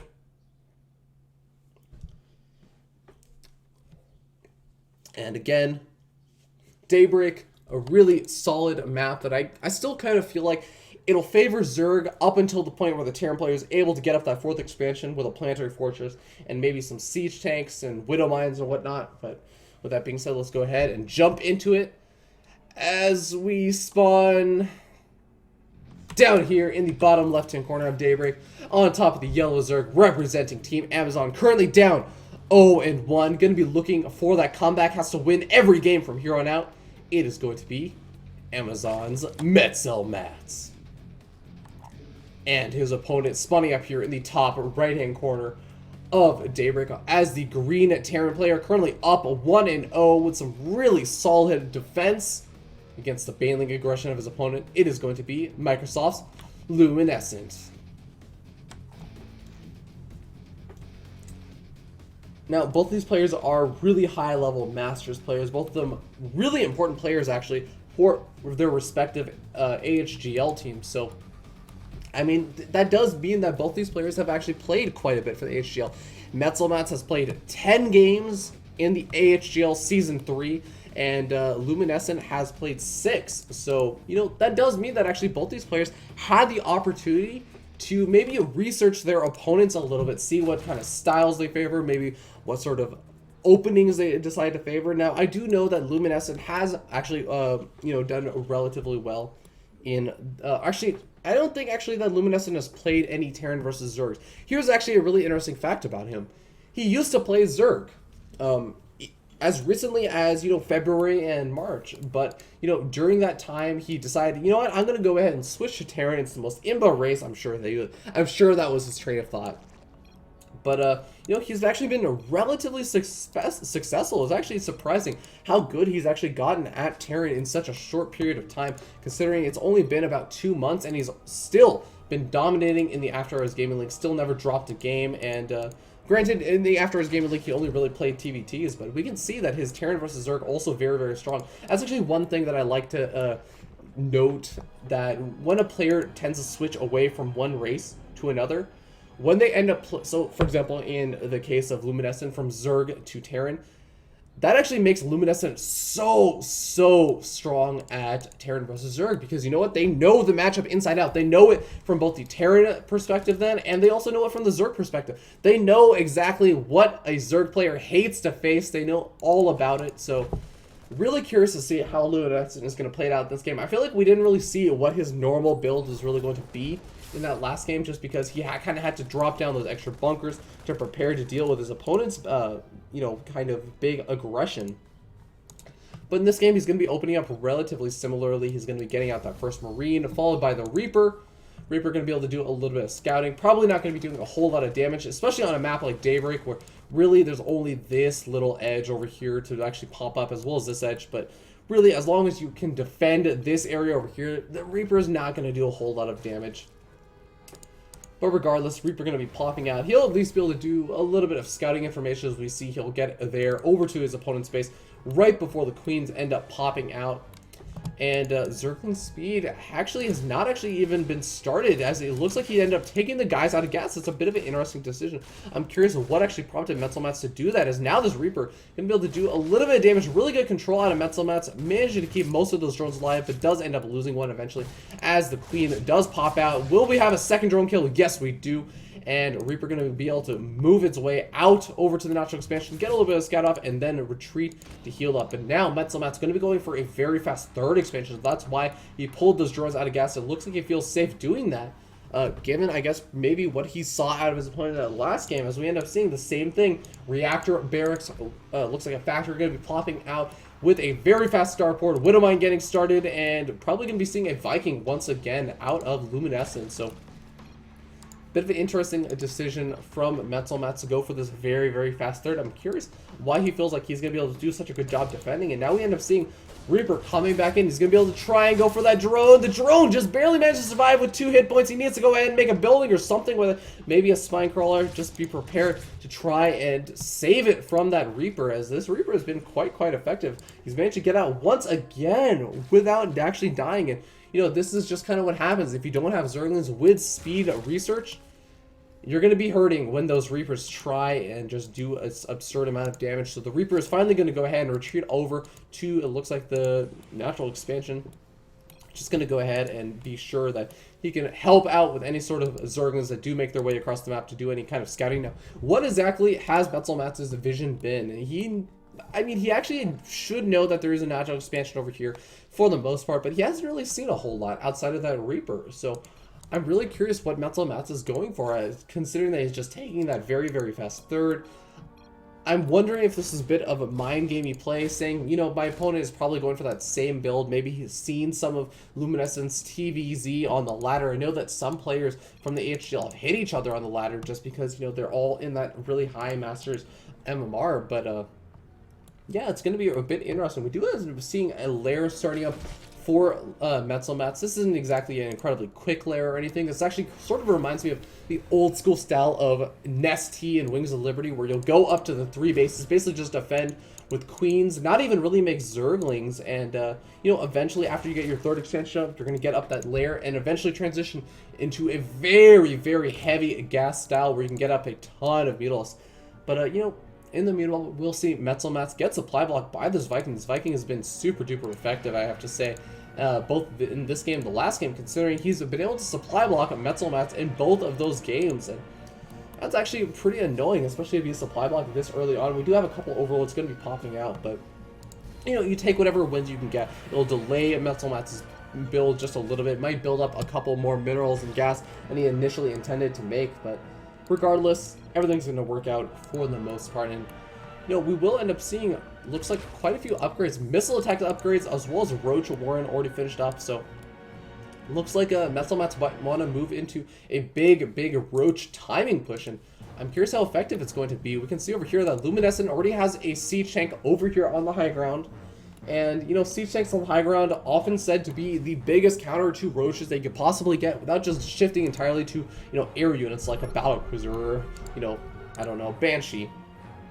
But still, I feel like depending on what Metzelmats tries to do over here, he could still be effective. Could actually try and say, you know what, you're not allowed to take a third expansion because what are you going to do? Try and unsiege the siege tanks and take a handful of 7 or 8 Marines to try and move over there to the third expansion and try and take that third? No, it's not going to happen against this number of roaches. You're going to have to be so careful about it.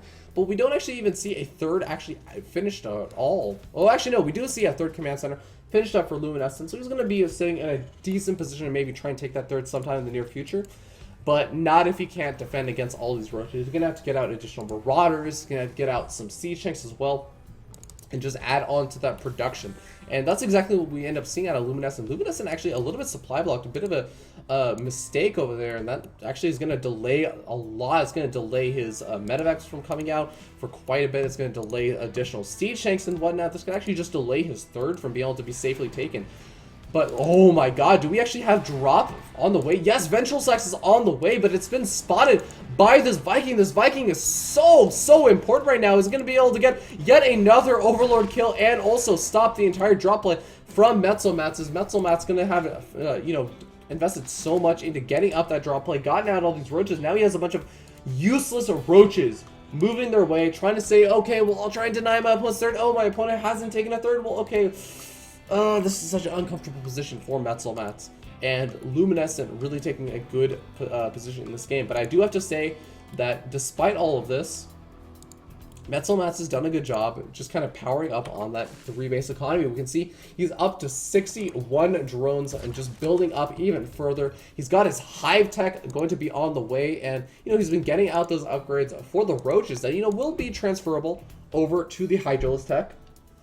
And potentially even actually to Locusts, I believe, as Locusts do benefit from the missile attacks upgrade. But really, I mean, both these players doing pretty well on the upgrade counts, as 2-2 going to be starting around the same time for both these players. And more roaches coming out from Metzelmats. Is Metzelmats just going to be trying to do a bunch of damage over here now? It's a bit of an interesting decision. I still feel like, you know, a pure roach force, not really generally thought to be the most effective army composition, especially against something like what Luminescent has, where he's started to mix in some of those Marauders. He's got out a good number of siege tanks so he can siege up and just deal absurd amounts of splash damage over to his opponent's base. But I mean, we do have Ventral Sax still actually researched, so there is still the potential to go for a roach drop over into the main base as soon as Luminescent moves out. Now, I'm curious how well this is going to end up working out, as Luminescent is actually taking a very interesting position for his third base. He's actually taking that center expansion that normally a Terran player will kind of reserve for later on, because that will allow them to, you know, use an orbital command over at this expansion, where, you know, you can kind of afford to defend it with an orbital command. And this expansion, you generally want a planetary fortress because it's so vulnerable, and also having a planetary fortress over at that expansion will really just allow you to seize a bit of map control on your side of the map. Now, we do end up seeing the massive army of overlords and roaches moving their way over to this top side, as it looks like Metzelmats are going to be trying to secure this fourth expansion. And it's a bit deceiving, the fact that Metzelmats has such a big supply lead right now, just because there are so many roaches. But I mean, he does also have Ultras on the way. Ultra's not going to have any melee attack upgrades, I don't believe. So that's going to be one thing working against Metzelmats. And oh my god, Metzelmats going to be completely out of position to actually deal with Luminescent moving through, as it looks like Metzelmats just going to go ahead and go for the counterattack. Now, he will actually be completely caught off guard by this entire army over here, but He's going to be able to do some good damage. How is this engagement going to go? It looks like Metzelmatz knows and he's not going to be able to do too well. But look at this. This entire army stemming up so much. There's only 4 medevacs now. I feel like Metzelmatz might actually be able to just trade the supply, take out his opponent's Marines and Marauders. They have even upgrades, and I think they could have worked out maybe okay-ish for Metzelmatz, but it looks like he's going to go ahead and retreat, take some losses, as well as losing that 4th expansion. So a bit unfortunate for Metzelmatz right now, as he's just not having the best game. I feel like we'll have to see whether these ultras will be able to turn the tide, as he has +2 carapace already finished researching, but +2/+2 finished up for luminescent. The ultras are going to be coming in, but there are quite a few marauders, and marauders are good at dealing with both ultras and roaches. All the ultras have been taken out. The roaches have a magnificent concave, but the siege tank also doing an absurd amount of damage, and it looks like the roach army is going to get cleaned up for the most part, as it looks like there are not that many roaches or marines and marauders actually left over, even though the medevacs are staying alive. Oh, this is going to be such a close defense. It looks like all the marauders do get taken out, but some reinforcing units should be able to deal with all these roaches without too much of an issue. Now, at the same time, we do have a drop going down over here at the 3rd base of Metzelmatz, and doing an okay amount of damage. Made to pick off all those drones, or at least 2 of the drones on gas, so hopefully Metzelmatz does notice that, or he could be in a lot of trouble. But a huge swarm of Zerglings coming out from Metzelmatz. Now again, he does still have the carapace upgrades, but no melee upgrades on those Zerglings, but still, it could actually be quite effective considering how Marauder heavy Luminescent had been making his army. We still see a lot of Marauders getting made, and actually the Zerglings going to be coming in. A bit of lag going down as a whole. Only it looks like Cicero will end up leaving the game, unfortunately, as he is actually one of the people that's hosting this entire tournament.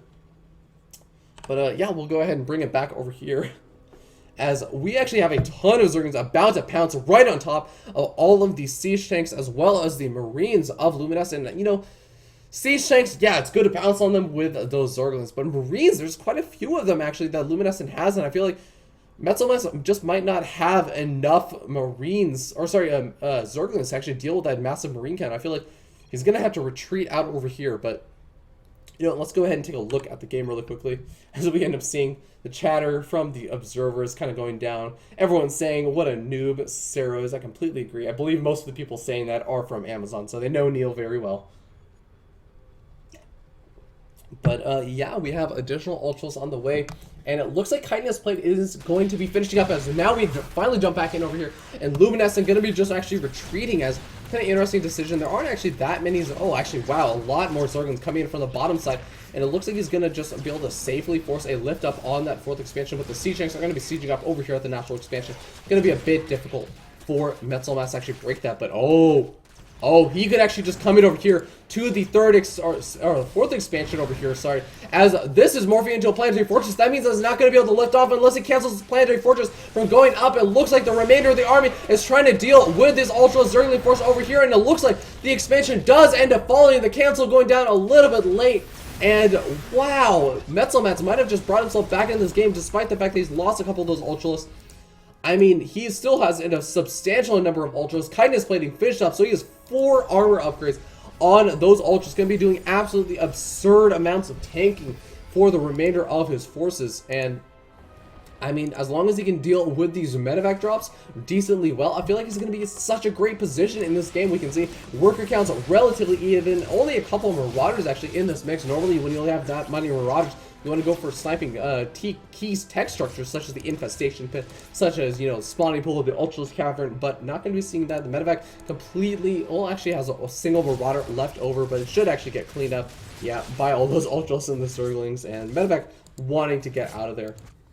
But in the meanwhile, we actually have still this handful of Ultras and a couple of Zerglings just sitting over there at that bottom base. Now, this is going to be nice almost for a counterattack path. You generally don't see a Zerg player leaving a ton of those Zerglings, and I mean, you see Zerglings left for counterattack paths, but not Ultras. Ultras are a bit unorthodox to leave for counterattacks, but I mean, hey, it could end up working out very, very well, especially if Luminescent decides to try and go for that next expansion again, as we end up seeing that command center being built. But Luminescent does still have a very, very scary army. He has a lot of Marines with really solid 3/3 upgrades. Also has some siege tanks. No upgrades on the siege tanks just quite yet, but also a good number of Marauders. So I feel like he's going to have a great army composition to deal with what Metzelmatz has. And now we do end up seeing Luminescent coming in once again. No medevac with this little army over here. but he actually might be able to do some really solid damage over here. At the same time, it looks like Metzelmat's going to be moving over here into the 4th expansion, as these Ultra is doing a lot of damage, but the Marauders and the Siege Tanks is doing so much damage to the Ultras. The Ultras actually having not the best actual engagement over there as they try and move in to that choke, and now we end up seeing Luminescent taking such a big supply lead over there, as he is able to just take out the entire army of Metzelmat's. Only a single Ultras with 2 upgrades left over, and even a couple of Marauders still left to be cleaned up, moving in over here, doing some damage, picking off a couple of those drones, as well as just doing a little bit of damage over to that expansion. Oh my god, another force comes in. He's going to be able to snipe off this expansion, and that is going to be huge, as he managed to snipe off this expansion as well. So, wow, Metzelmat's going to be reduced down to 1 mining base for the most part. The main base is not even really mining, and even this base hardly even mining. You can see over here in the income town that Luminescent is just doing so much better than his opponent with this expansion over here in the 3rd. He's ahead of expansions, and he has the advantage of having those mules out. So it looks like Metzelmat's going to have to somehow come up with some kind of answer. I feel like the fact that he's had a really good upgrades on the Ultras has been working out for a little while, but I mean, when you're up against 330 Marines and you don't have any melee upgrades, not to mention your opponent's been getting this giant siege tank count as well as the Marauder count, I mean, you have to do some sort of tech switch. You can't afford to stick on the unit composition unless you have so much better macro than your opponent, and that's just not the case. Luminescent has a really awesome macro, and he's been able to also do a lot of really solid harassment, constantly picking out this base, and it looks like he was looking for another snipe off on that expansion over there, but not going to be able to get it, as Metzelmat's going for the expansion up over here. And actually, if he's able to keep alive a couple of these Marines and Marauders, it looks like he's going to be able to, yeah, take out all of those Zerglings. He's actually going to be able to do a little bit of additional pressure. The Ultras are going to go over there to help clean that up, so it shouldn't actually get taken out. But wow, Luminescent is just really starting to hit a great stride, and finally we end up seeing Aspire in a really interesting location go down. I mean, this looks like a very vulnerable location, especially considering how much Luminescent has loved these run-bys, and a reinforcing wave of units managed to take out that base from Metzelmat. So Metzelmat's actually still going to be sitting on those 2 bases. He's trying to reestablish that base in the center, but really he's basically not mining at all at this point, as the Ultras are trying to come in, deal with some of that damage over on those Marauders. But the Marauders actually, with the target fire, it managed to take out a natural expansion, and oh man, another wave of units from Luminescent, stimmed to death, but still going to be able to take out these Ultralists. And with some really good splitting, he's going to be able to go ahead and retreat and just put Metzelmat to mining long distance all the way over to his 3rd and his, I guess, 4th expansion. And that is just the most uncomfortable position in the world. Do you want to see the lowest economy that you have probably ever seen with a 63 drone lead? This is basically it. You're seeing 100 to like maybe 50 minerals per minute, and another drop going to be coming in. Oh no. Oh no, if Metzelmat ends up losing this expansion, he's basically going to have 0 expansions left over, losing the Hive, and it looks like Metzelmat's just going to go ahead and say, to hell with it, I'm just going to go in with the Ultras that I do have, try and do whatever damage I can, and, oh man, it looks like Luminescent already has the army ready in position to deal with these Ultralists, and there we're going to end up seeing GG come out, and Luminescent takes game number 2 against Metzelmat, making him the victor of the series. So we're going to see Microsoft's Luminescent advance on to the finals of the King of the AHGL series, as semifinals are pretty much done now, and we're going to be moving into the finals very soon. We're going to be seeing a TVZ of JDub representing Team Epic versus Luminescent representing Team Microsoft, the Terran players. So really sick series, guys. We're going to go ahead and jump into it in just a little bit. Just going to go ahead and update the overlay. So give me a second.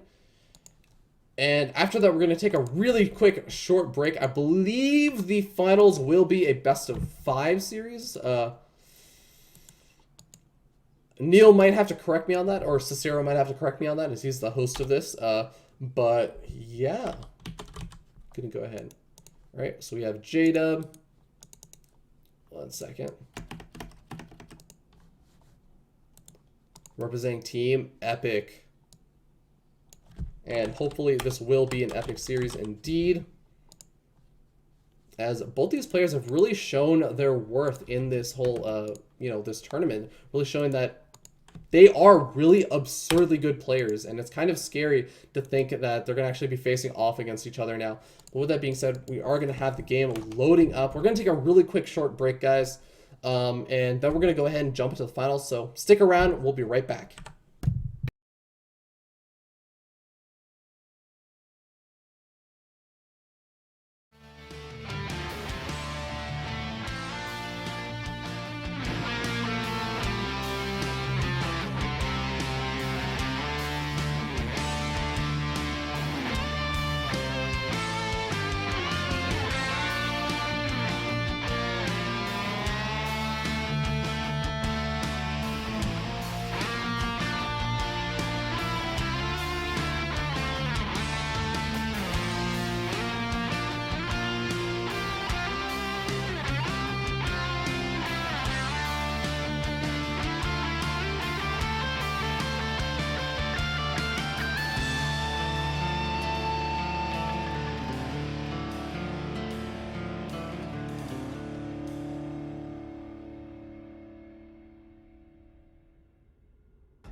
I am absolutely terrible.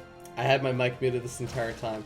Regardless, we're jumping into the finals of the King of the AHGL tournament, and it is going to be between, spawning down here in the bottom right-hand corner on Newkirk Precinct, it is going to be Microsoft's Luminescent, and his opponent spawning in the bottom left-hand corner as the red Zerg player, it is going to be Epic's J-Dub.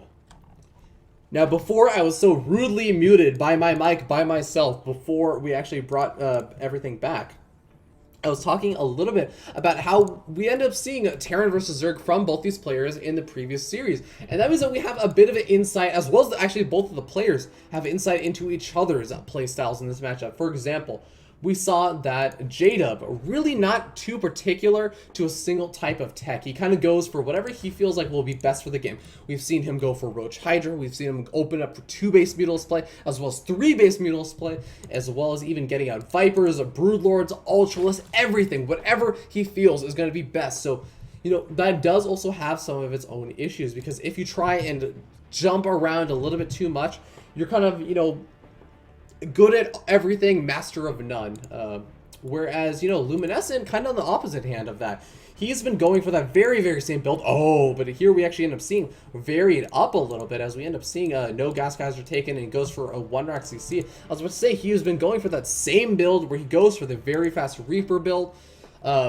Ends up getting a reactor on the barracks, Widow Mines coming out, and a Viking coming out. But we're not going to be seeing that out of Luminescent. And that actually could be very interesting, because J-Dub, he might have seen his Luminescent series against Metzelmath and said, oh, well, it looks like he just seems to go for that all the time. So I guess I'll just prepare for that. And, you know, he's going to be a bit surprised to see, hey, looks like no gas geysers are taken. What is going on? There's no Reaper coming, actually. And we're going to see 2 barracks being thrown down. I'm probably going to be seeing a 3rd barracks, actually. Yep, 3rd barracks plopping down from Luminescent, as he just plays for a very, very safe 1 Rex expansion into, you know, add on a couple of Rex just to get up some safe defense. You don't want to get Baneling busted, or, you know, some kind of Speedling all in or something completely undefended. And it looks like J-Dub gonna go ahead and see, oh, there's no gas geyser taken over there. So I see that there's no 2 gas geysers, but a bit interesting that he's turning away that early with the Overload. It looks like he just wants to see whether or not there's a factory plopping down over here, and he's gonna get vision of that very, very soon. But we end up seeing, again, Luminescent just going for that nice old economic play. I'm actually kind of surprised that he's not leaving one of these barracks down over here, as oftentimes Terran players do want to get that nice little wall off down over there, but, you know, not going to be bothered with it, as it looks like Luminescent getting a nice scout off on his opponent as well, and it's going to work out really well for J-Dub. He did not go for that gas geyser, so he's not going to be wasting a ton of that those minerals, getting that early gas geyser, and also mining from the gas geyser for such a long period of time. It really does set you a bit behind economically, so both these players just almost having some sort of I guess, unspoken word of agreement that they're not going to attack each other or do anything too cheesy early on. Now, meanwhile, we do see actually 2 gas geysers being taken for Luminescent. This is a bit of an interesting time to be taking those 2 gas geysers, especially since he doesn't look like he's going to be going for the 3rd expansion just quite yet. And in the meanwhile, we end up seeing Luminescent going for a double gas geyser himself. But these 2 gas geysers are much later, actually, as, I mean, really, you expect a Terran player to have gone for the gas geysers a bit earlier, so that you can either get out the add-ons for tech labs, so that your Marines are finally going to have those stim upgrades as well as the combat shields and whatnot, or at least so that you can get out your factory and eventually get out the starport. He's actually going to just move out across the map for a little bit of a pressure push, as he does manage to keep alive the single SCV. SCV going to be useful if he decides to do something crazy like build a bunker over here, as, I mean, oh my god, this is going to be so interesting. SCV does get taken out, so no bunker going to be going down, but these Marines are going to be doing a really good job actually taking out one of the Overlords, and some of those Zerglings are actually going to be forced out and actually taken out with some really good micro by Luminescent. And it looks like, you know, the Zerglings should be able to clean up a majority of the Marine force, even though it looks like all the Zerglings will get cleaned up. Only 4 Marines really left over, and I really don't think that that's actually going to be enough, even to deal with these 3 Queens. So aggression has been pushed back, but, I mean, you take a look at the worker count. Really, I'm sure that Luminescent kind of wanted to have a couple more workers in this, so now we do end up seeing 45 drones to 35 SCVs. Still ahead a little bit But, I mean, Luminescent has that third command center all finished up. He has double engineering bays on the way. He's going to be getting all his tech labs. So he can basically power up at this point because he knows, well, my opponent doesn't have any kind of standing army to actually do any pressure on me. And if he does, he's going to be so far behind in all of these other things like upgrades, as like workers and whatnot, that it'll be fine because he already has a bunker down. He's a really nice spread of Marines. He's going to be getting his stim and combat shields very, very soon. And he's going to be sitting in a very comfortable position. And in the meanwhile, what does J-Dub have? J-Dub does not have his third expansion up. And, you know, he does have his lair, though. So, lair and infestation pit going down. Ooh, this is going to be a bit interesting. As, I mean, infestation pit is going to allow these swarm hosts to come out. And this is exactly what we were talking about before. J-Dub really not sticking around with the same builds in any of these games. Kind of playing reactively differently in every single one of them. Now, we do end up seeing that swarm host enduring locusts being researched, as well as a third being taken. So, I'm curious to see how J-Dub is going to go about this. Is it going to be going for some kind of really big swarm host aggression off of those 3 bases, not really powering up until he gets some sort of contained down and denies his opponent's third? Or is it going to be using these swarm hosts a little bit defensively? And using swarm hosts defensively is a bit more difficult to do, so I would really like to see him get a bit aggressive with them. Just because, you know, especially against a Terran player, when you try and use swarm hosts defensively, let's say that you try and position them to defend this expansion over here from this angle over here. You position your swarm hosts over here so you can try and defend your natural expansion ramp and your third ramp, but now you can see opportunities for the Terran player to move in from the top side or even just go for drops over to the main base. And what do you have? You have a bunch of swarm hosts that will take forever to get their locusts all the way over here to defend, and then at the same time the Terran player just goes for an aggression over here, snipes off the third, and you're in a really difficult position. So yeah, J-Dub definitely a smart player, as we've seen. He's going to go ahead and decide to get a little bit aggressive, especially with all of this creep spread. Look at this absolutely insane creep spread. He has so many creep turbos as well as an absurd number of queens, actually. And I really like this technique over here where he's actually not just leaving all of the new creep tumors over at the front, he's actually leaving a couple behind so that when the creep does get taken out by scans, he can actually repopulate without having to lay down new creep tumors. It's a really nice little technique. But Luminescent is going to be getting up this third expansion, and can he defend it against the swarm hosts? As it looks like the swarm hosts are starting to move in. They're going to be looking to burrow, and with all of these queens over here, he actually will have even the ability to transfuse if these swarm hosts get caught a little bit out of position, as it looks like Luminescent with stim and combat shields finished up and 1-1. He's going to be looking to do a little bit of aggression on these locusts. It's like locusts are starting to deal some damage over to the Marines. A nice, I guess kind of nice pickup micro, it looks like, from Luminescent, but it looks like not enough swarm hosts really out to deal with this army. And Luminescent definitely going to have to back up. He gets out another round of locusts, but I still feel like Luminescent just has too scary of a force, and these swarm hosts doing a good job kind of just getting the locusts out and then unburrowing, and then getting the locusts out and then unburrowing, retreating constantly, making sure that those swarm hosts cannot get caught out of position while delaying this little Marine force from being able to do a whole a big push out across the map. Now we do end up seeing that finally Luminescent is really making his way into a great position over right outside the natural expansion,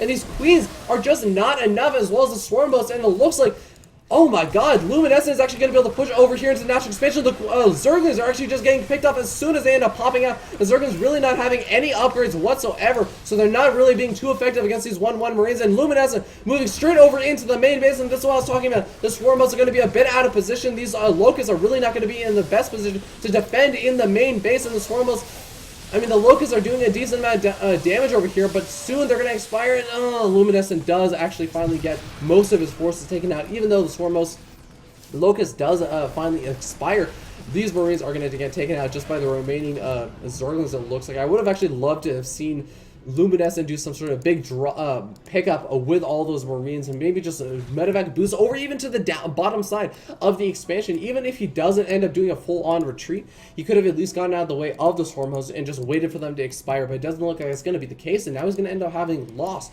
a substantial portion of his army. Whereas, I mean, J-Dub, he's lost a lot of Zerglings, but he kept all of those swarm hosts alive, and that is a very, very important thing to note. But surprisingly, we actually take a look at the worker counting station and just the general unit counting station, and I mean, we have 150 supply for Luminescent, just absolutely insane macro.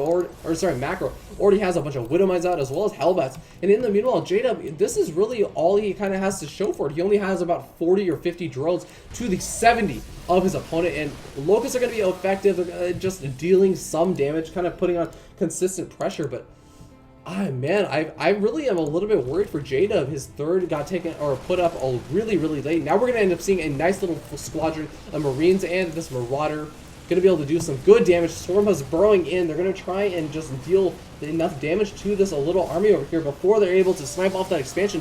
But it looks like the Swarmos are actually going to get taken, or the Locusts are going to get taken out before they're able to properly deal with all those Marines. But at the same time, we actually have a double drop going on over in the main base, and this drop is actually going to be able to do a substantial amount of damage. The Queen has already been taken out, so that means not a whole lot of anti-air to actually deal with these two medevacs. This Queen is also going to get taken out as they move over here into the natural expansion, and all of these Swarmos trying to just move into position to deal with the constant movement of Luminescent from base to base to base. And it looks like Luminescent going to be able to just do a nice pickup here as he takes up that infestation pit. And he's going to be able to move in over here to the third expansion once again. But it looks like there are some Swarm hosts already prepared over there to do a little bit of defense. Some Locusts already popping out. So hopefully Luminescent does notice, but Luminescent notices a little bit late, ends up losing some of those units. And it looks like that Marauder going to finally get picked up. But oh my god, Luminescent has just done so much damage. And once again, this absolutely insane macro able to get up another army after losing his previous army. Has 4 medevacs already ready to drop over here. And even though it's going to get scattered by J-Dub, I mean, what does he really have to prepare for this? All of these Locusts are over here on this side of the map. These Queens are going to be moving down at the same time. This Marauder going to be moving in over to the 4th expansion. It will, or the 3rd expansion, it will eventually actually clean up that 3rd expansion if J-Dub does not notice. In the hive, it looks like it's going to go down. That's absolutely terrible. That means that J-Dub is not going to have the easiest time actually getting up a whole lot of those Vipers anymore. So now we end up seeing Luminescent just cleaning up the tech structures. It's going to be taking out the spawning pool. It's going to cut down so much on the production of J-Dub. And J-Dub has actually even supply block. He's trying to move in over here with these Locusts, go for some sort of counterattack. But it looks like Luminescent is already prepared. He has Hellbats. He has Marines. He has Marauders with absurd upgrades. And he's going to be sitting in such a great position in this game. Now we do end up seeing the move down from Luminescent. I think that these Marines should theoretically maybe be able to be held off, but not with all these Marines over here moving their way across the map, forcing J-Dub to position all of his forces over there. And this force over here, even just doing an absurd amount of damage, taking out all those Queens, gonna even be able to take out some of these Spine Crawlers, and maybe even be able to get that Spire tech that really has not been utilized so far. And in the meanwhile, this force is just going to be able to come in over here to the 3rd. There we just end up seeing the GG, as it looks like J-Dub realizing he cannot save his natural expansion and his main base, and forced to toss out the GG, setting game number 1 in Luminescent's favor.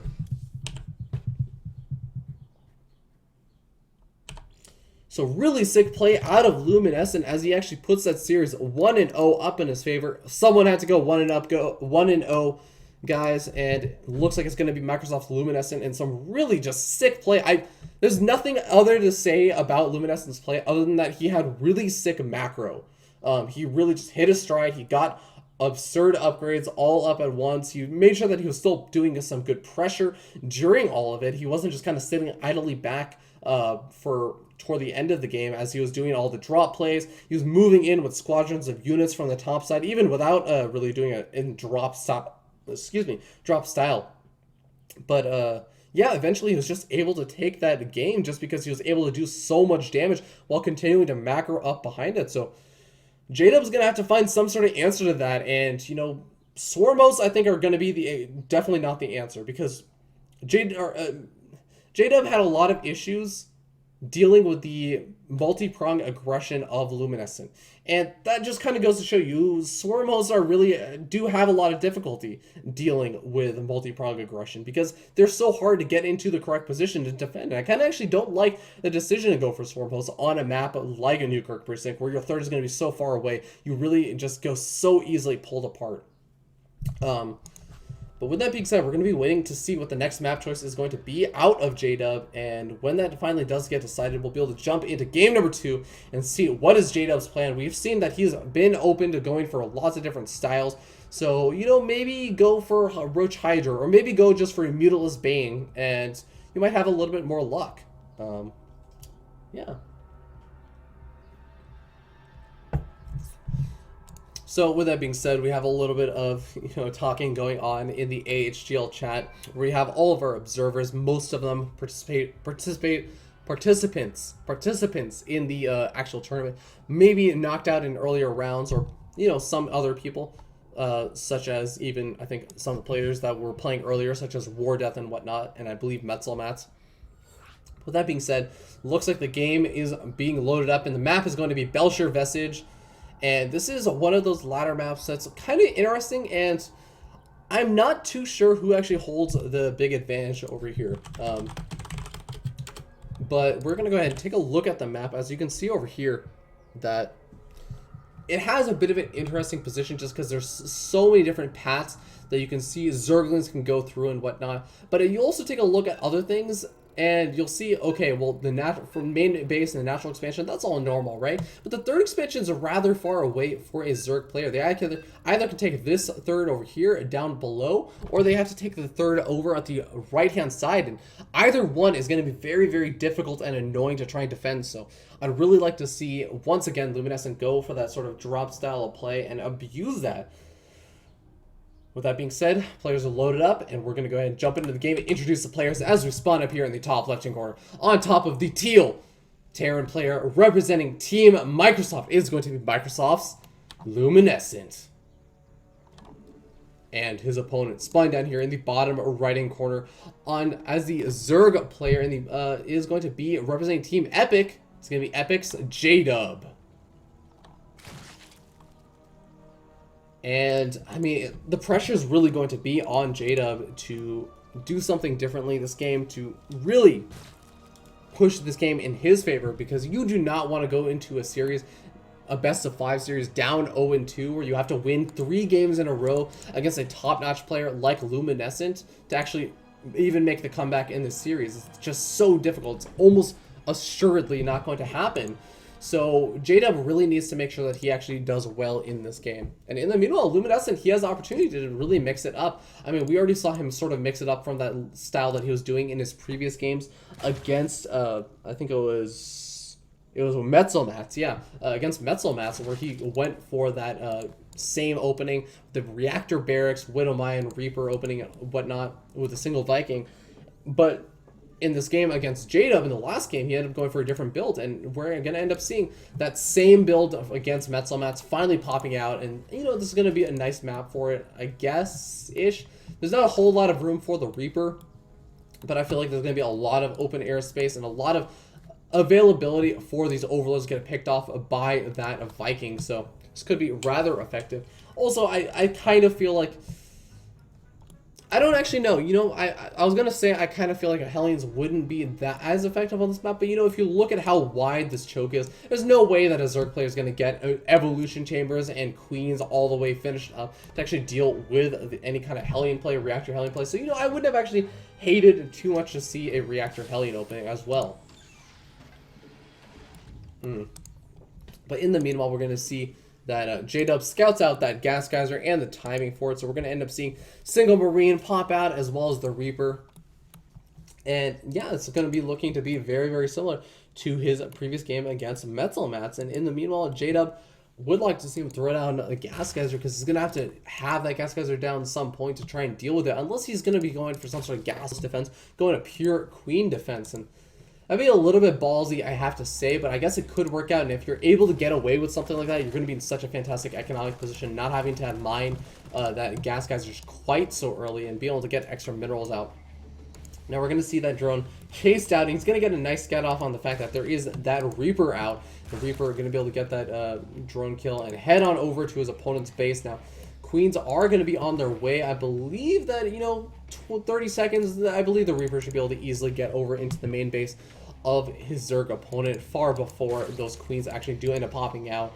And that's going to make things a little bit nicer for Luminescent, as he's actually going to be able to get in over here, see all the Zerglings that have been produced, see, okay, the Gas Geyser, he clicks on the Gas Geyser and says, oh, they just started mining. I have a lot of time before actually speed ends up coming out, so he's going to feel pretty comfortable just microing around with this Reaper, and You know, Queen going to be coming out, trying to do a little bit of interception action on this Reaper. He might actually get it, as the Reaper is getting a little bit cornered over here, but he does have this nice little ledge down here. He can actually move out over there and just regenerate some of that health. He has managed to pick off a couple of Zerglings, 2 Zerglings, so not the worst bit of damage, as well as scouting in the world. So Luminescent going to be feeling pretty good, especially with the single Widowmine going to be coming out, as well as the Starport going to be seeing that Viking come out. But look at this, J-Dub actually seems to have learned from his, you know, watching Metzelmatz's games. Is really only position a single Overlord out on the map that Viking is going to be able to snipe off. You can see that the second Overlord, the third Overlord, all these other Overlords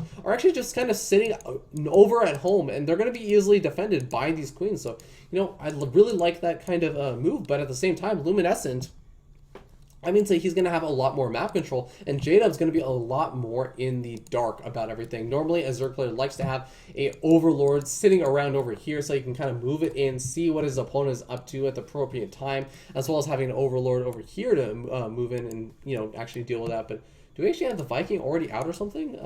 Where did that Overlord go? It looks like the Overlord actually got picked off by the Marine, so that's a really nice win for Luminescent, as you know, you don't want to be losing that Overlord that early. Is, oh my god, J-Dub actually has a ton of roaches coming out. What on earth has J-Dub been doing while I've been talking about this? We can see that he has a big swarm of drones actually coming out, so this roach pressure is not an all-in, but it's going to be a really big pressure. He's invested quite heavily into getting these roaches out, and I'm curious whether or not Luminescent is going to be prepared for this. He does have 2 Widow Mines out, and he's throwing up multiple bunkers. He had the Marine over, or the SCV over at the Zolnaga Tower, so he knows that this pressure is coming over, and now we end up seeing one Widow Mine actually getting a nice shot off on those roaches, another Widow Mine getting a nice shot off on the rest of the roaches, and dealing a ton of splash damage. Oh my god, J-Dub is just getting absolutely obliterated over here.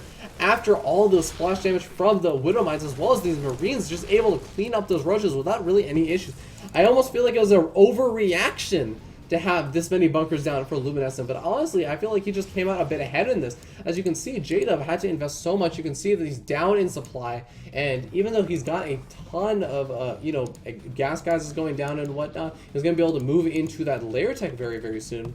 But you can see he's actually even in workers, and really it's not the position that he wants to be in, because he is going to be producing a ton of Zerglings right now, because he has to be wary of a counterattack. Whereas Luminescent, I mean, he can produce, he's Terran, he can produce his army at the same time as he gets up a really solid economy. He can get up these upgrades and whatnot. Whereas J-Dub kind of has to make the choice. Do I want to power my economy right now, or do I want to power my defensive units right now?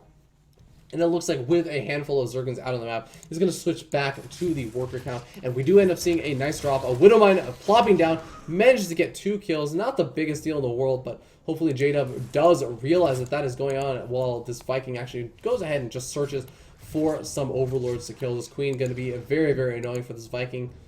Or it's just going to go ahead and walk completely past it, as it looks like he just wants to go over to that third, wants to make sure that he has those larva injects ready and, you know, ready to go to make sure that he can get the maximum production to try and catch up a little bit in this game, because he is a bit behind.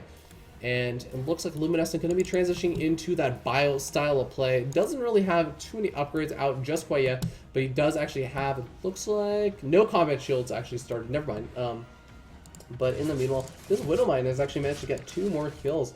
And I think that Luminescent is just sitting really, really comfortably in this game. Can he actually get... Oh, does not get burrowed out of vision range of that Spore Crawler in time. Does get taken out by the Queen.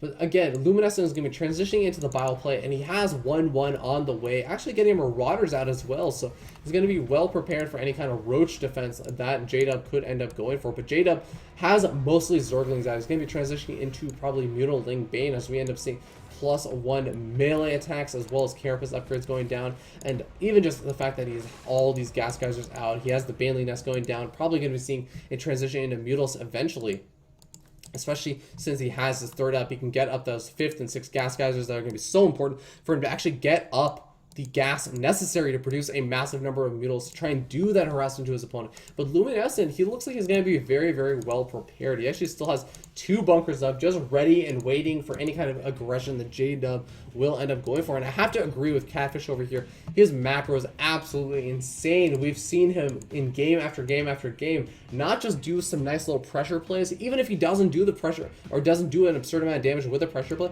his macro is just absolutely absurd. And you know, he eventually out macros his opponent. He just has very, very solid play. He hasn't really gone for anything too cheesy. And J-Dub has to have some sort of answer to this. And I think that, again, having some sort of harassment style play is going to be probably that answer. Maybe go for those Mutalists as the layer is finally finished up. He has centrifugal hooks researching right now, and it could be very, very effective if he's able to hit some sort of big timing attack. But again, look at this massive Marine force that already exists, as well as a couple of Widow Mines out and a third going up. The medevac count is also even really high. I'm not sure that just a pure Zergling Baneling force is actually going to be able to deal a whole lot of damage, especially look at this. There aren't really that many as Banelings really out on the map. Yeah, there are some Zerglings out as well to actually kind of back them up, but I'm not sure if it's going to be enough, as well as Luminescent does a decent job of splitting up this army and gets those Widow Mines brought in a good position. I don't know if J-Dub is going to be able to defend against this, or at least be able to do a whole lot of damage now. We do end up seeing Widow Mines end up burrowing, and one of them does go off, and it looks like another one going to be barely surviving, as it looks like just barely Luminescent able to get that burrow off. But now we end up seeing Banelings coming in. They have to be so careful. They know that the Widow Mines are over there, and that's going to be so important for J-Dub to know, because he does not want to lose all these Banelings to just 2 Widow Mine shots. That would actually just be game-ending damage if he ended up taking that kind of damage. But we do end up having the Spire going to be finishing up very soon. Now, hopefully, we don't end up seeing J-Dub take some absurd amount of damage like we did see him take against I believe it was a War Death in that first series in the semifinals. But we do end up seeing these Marines and Marauders trying to move in over here. The Banelings looking for the connections, but these Marines stemming so far back, they're going to be able to get quite a bit of a ways away. But the Banelings still getting some really good hits off, some really solid hits. They actually managed to clean up a majority of that force. Still a couple of units left over that will need to be cleaned up by some reinforcing units from J-Dub. But ultimately, I feel like this has been pretty successful for J-Dub, especially considering he has all these Zerglings over here and be able to do a nice counterattack. We already have 15 workers killed by these Zerglings, so a really solid amount of damage done over there, as well as being able to fend off that damage. And now we're going to be able to see a Mutals production probably kick into gear very soon. Yeah, the Spire is finished up, and we also have +2 going to be on the way very soon. Actually, +2 melee attacks is going to be finishing up very soon for him, and that's going to put him into a really nice position. But still, he is a little bit behind in terms of Carapace upgrades, as it looks like Luminescent going to be having that +3/+3 start very quickly, and that's going to be a scary prospect for J-Dub to deal with. He is going to be getting out the Infestation Pit, and I feel like, yeah, Infestor is going to be very important to get out right now. Oh man, that's so annoying to have all your Zerglings cleaned up by just those 2 Widow Mines, and then have the remaining Zerglings cleaned up by this nice little force that's coming in over here. This is again what Luminescent has been dealing, or just really so strong with this.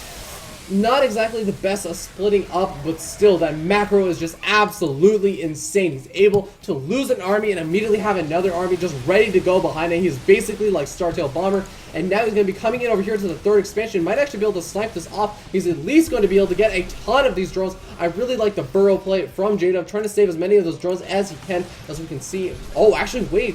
It wasn't actually J-Dub killing all those workers, it was actually Luminescent, and now we can see a Luminescent is 70 drones to 49 drones, and he's going to be staying in such a scary position. He's moving over here to the natural expansion. A ton of these Banelings are morphed in, and I feel like with some good Baneling hits, he will easily be able to clean this up, especially with some reinforcing waves of Zerglings. But one of the evolution chambers does end up going down.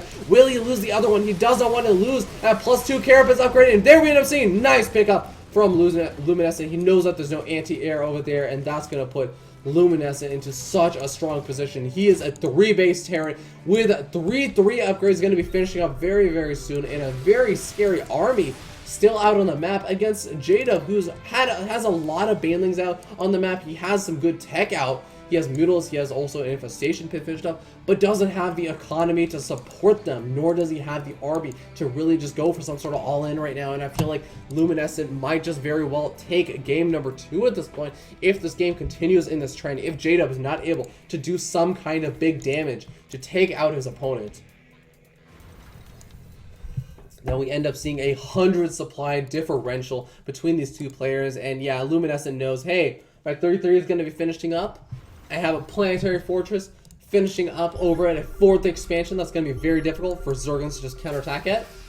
I'm going to go ahead and end this game. I'm just going to go ahead and just use my entire giant force, and even though he's not going to have the best splitting, he has a ton of Marauders, in the front to tank all those baneling hits. And I don't know if J-Dub can even afford to make that many banelings once again. He's trying to make a couple more banelings, but the Mutilus, it looks like the Mutilus taking a substantial damage from those 330 Marines. And the Mutilus just are unable to do the damage that they need to do. This medevac count is so absurdly high right now. So the Mutilus, even if they are able to pick off a couple of those medevacs, I don't think it's even going to matter. Some banelings are looking for some big connections, and they managed to get them, actually.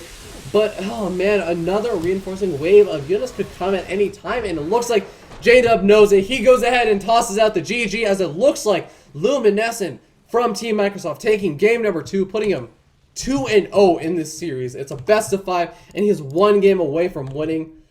This is absolutely absurd. I guess Luminescent has not dropped a single game this entire semifinals or finals, and that is something that has to be taken into account. I mean, what do you do as J-Dub in that situation? I feel like your best option is your opponent has been out macroing every player he plays. Go for some sort of cheesy all-in. Go for a speedling all-in. I mean, you also know that most games he's been opening up the same way he's been going. Granted, there was that one game on Newkirk Precinct where he went for that, CC first, and I think that was great. But for the most part, he's been playing relatively, not greedy per se, but I feel like his build, it does have things that can be exploited. Just the fact that, he goes for that early Reaper. Yeah, the Reaper is really nice, but if you have some sort of crazy fast speedling all in, you can actually hit before that Reaper is even really able to get a great scout off, or really be able to do a whole lot before the damage would actually have already been done. Especially if you go for, some sort of crazy early 10 pull plus speed. And also you consider the fact that, hey, my opponent's also been going for very fast Widow Mines, not really getting up a whole lot of Marines early on, and as long as you have really good control with those kind of speedling all-ins, you could just do a substantial amount of damage by the fact that you sacrifice 1 or 2 Zerglings with some good micro, that I feel like, let's be honest, J-Dub has had a slightly better micro than his opponent in these games. Luminescent has really been hitting a stride in macro, but J-Dub's been able to get out some really solid baneling hits, has had really good control of that stuff, and even be able to deal with a lot of those drop plays. And despite the fact that even when he would have Swarmos, he wouldn't have the best army for defending.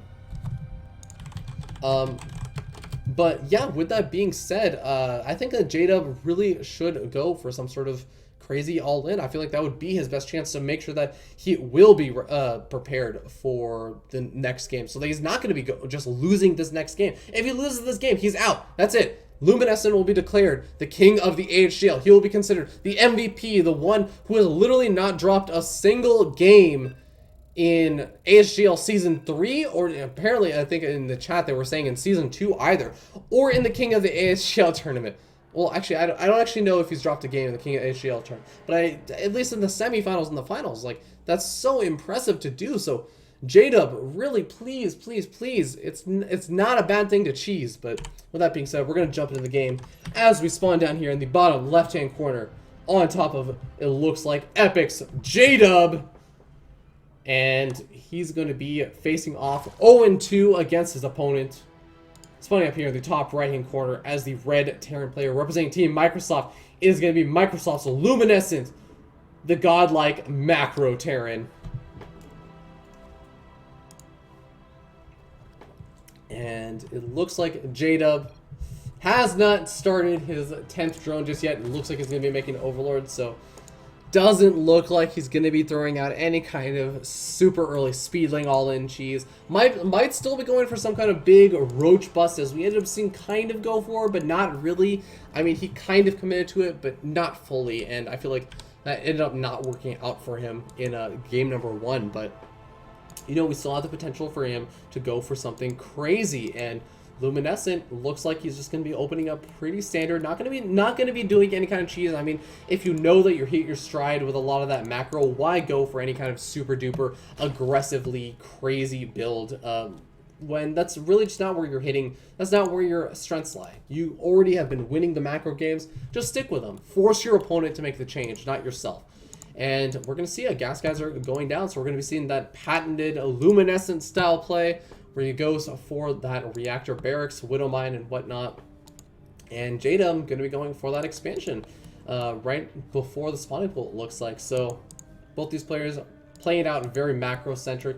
J-Dub picking Daybreak as his counter pick map, and bit of an interesting decision. Again, I still feel like I feel like if the Terran player gets up to that 4th expansion, he's going to be in such a great position. And especially a player like Luminescent who likes to get into that late game situation. He strives to get into the late game situation. I think that's something that J-Dub is going to have to be very wary about unless he goes for some kind of really big pressure play. Now, looks like J-Dub a little bit concerned maybe about potential for proxy. He's going to be sending this Overlord in a bit of an interesting position rather than just kind of sending it straight out across the map this way, where you can basically get your Overlord over to this little open area space where Marines can't really target fire it down. He's going to go ahead and send it around the long way, but again, there is that Viking that does always come out patently for Luminescent, so we'll end up seeing how many Overlord kills he can get, as the Reaper does seem to be popping out. I don't even know if we actually have a single Marine out on the map right now. No, so this Reaper is actually going to be coming a little bit quicker than usual, and the Reactor going to be popping down at the same time. And I'm curious, is J-Dub going to be taking a bit of damage from this, as we have seen Luminescent do a decent amount of damage with this Reaper, being able to take out 2 or 3 drones, and this time it's going to be popping in even earlier than it normally does, so could end up doing some good damage as the Reaper does manage to start wailing away at that drone. A good pull from, looks like J-Dub over there, as he managed to keep that drone just barely alive.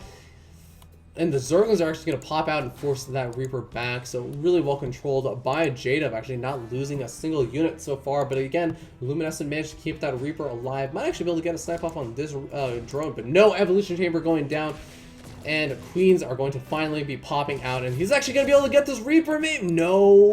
Oh, this is going to be so close. Oh my god! That Reaper just barely managed to make its way between the Zerglings, and it works out really well for Luminescent. He can go ahead and heal up that Reaper while he goes for that expansion play, and also goes for that factory. The factory a little bit later, I think, than normal, as, you know, he did end up going for a bit of an interesting difference in his build. Actually ended up going for a supply depot drop. That's actually really interesting. I wonder if that was actually a part of his build, or if he actually just messed it up. I mean, this is the finals, and when you're leading in this kind of situation, I don't know why you would feel too nervous. It doesn't look like the Reaper ends up getting pegged off, and that's going to make J-Dub feel much more secure about this game.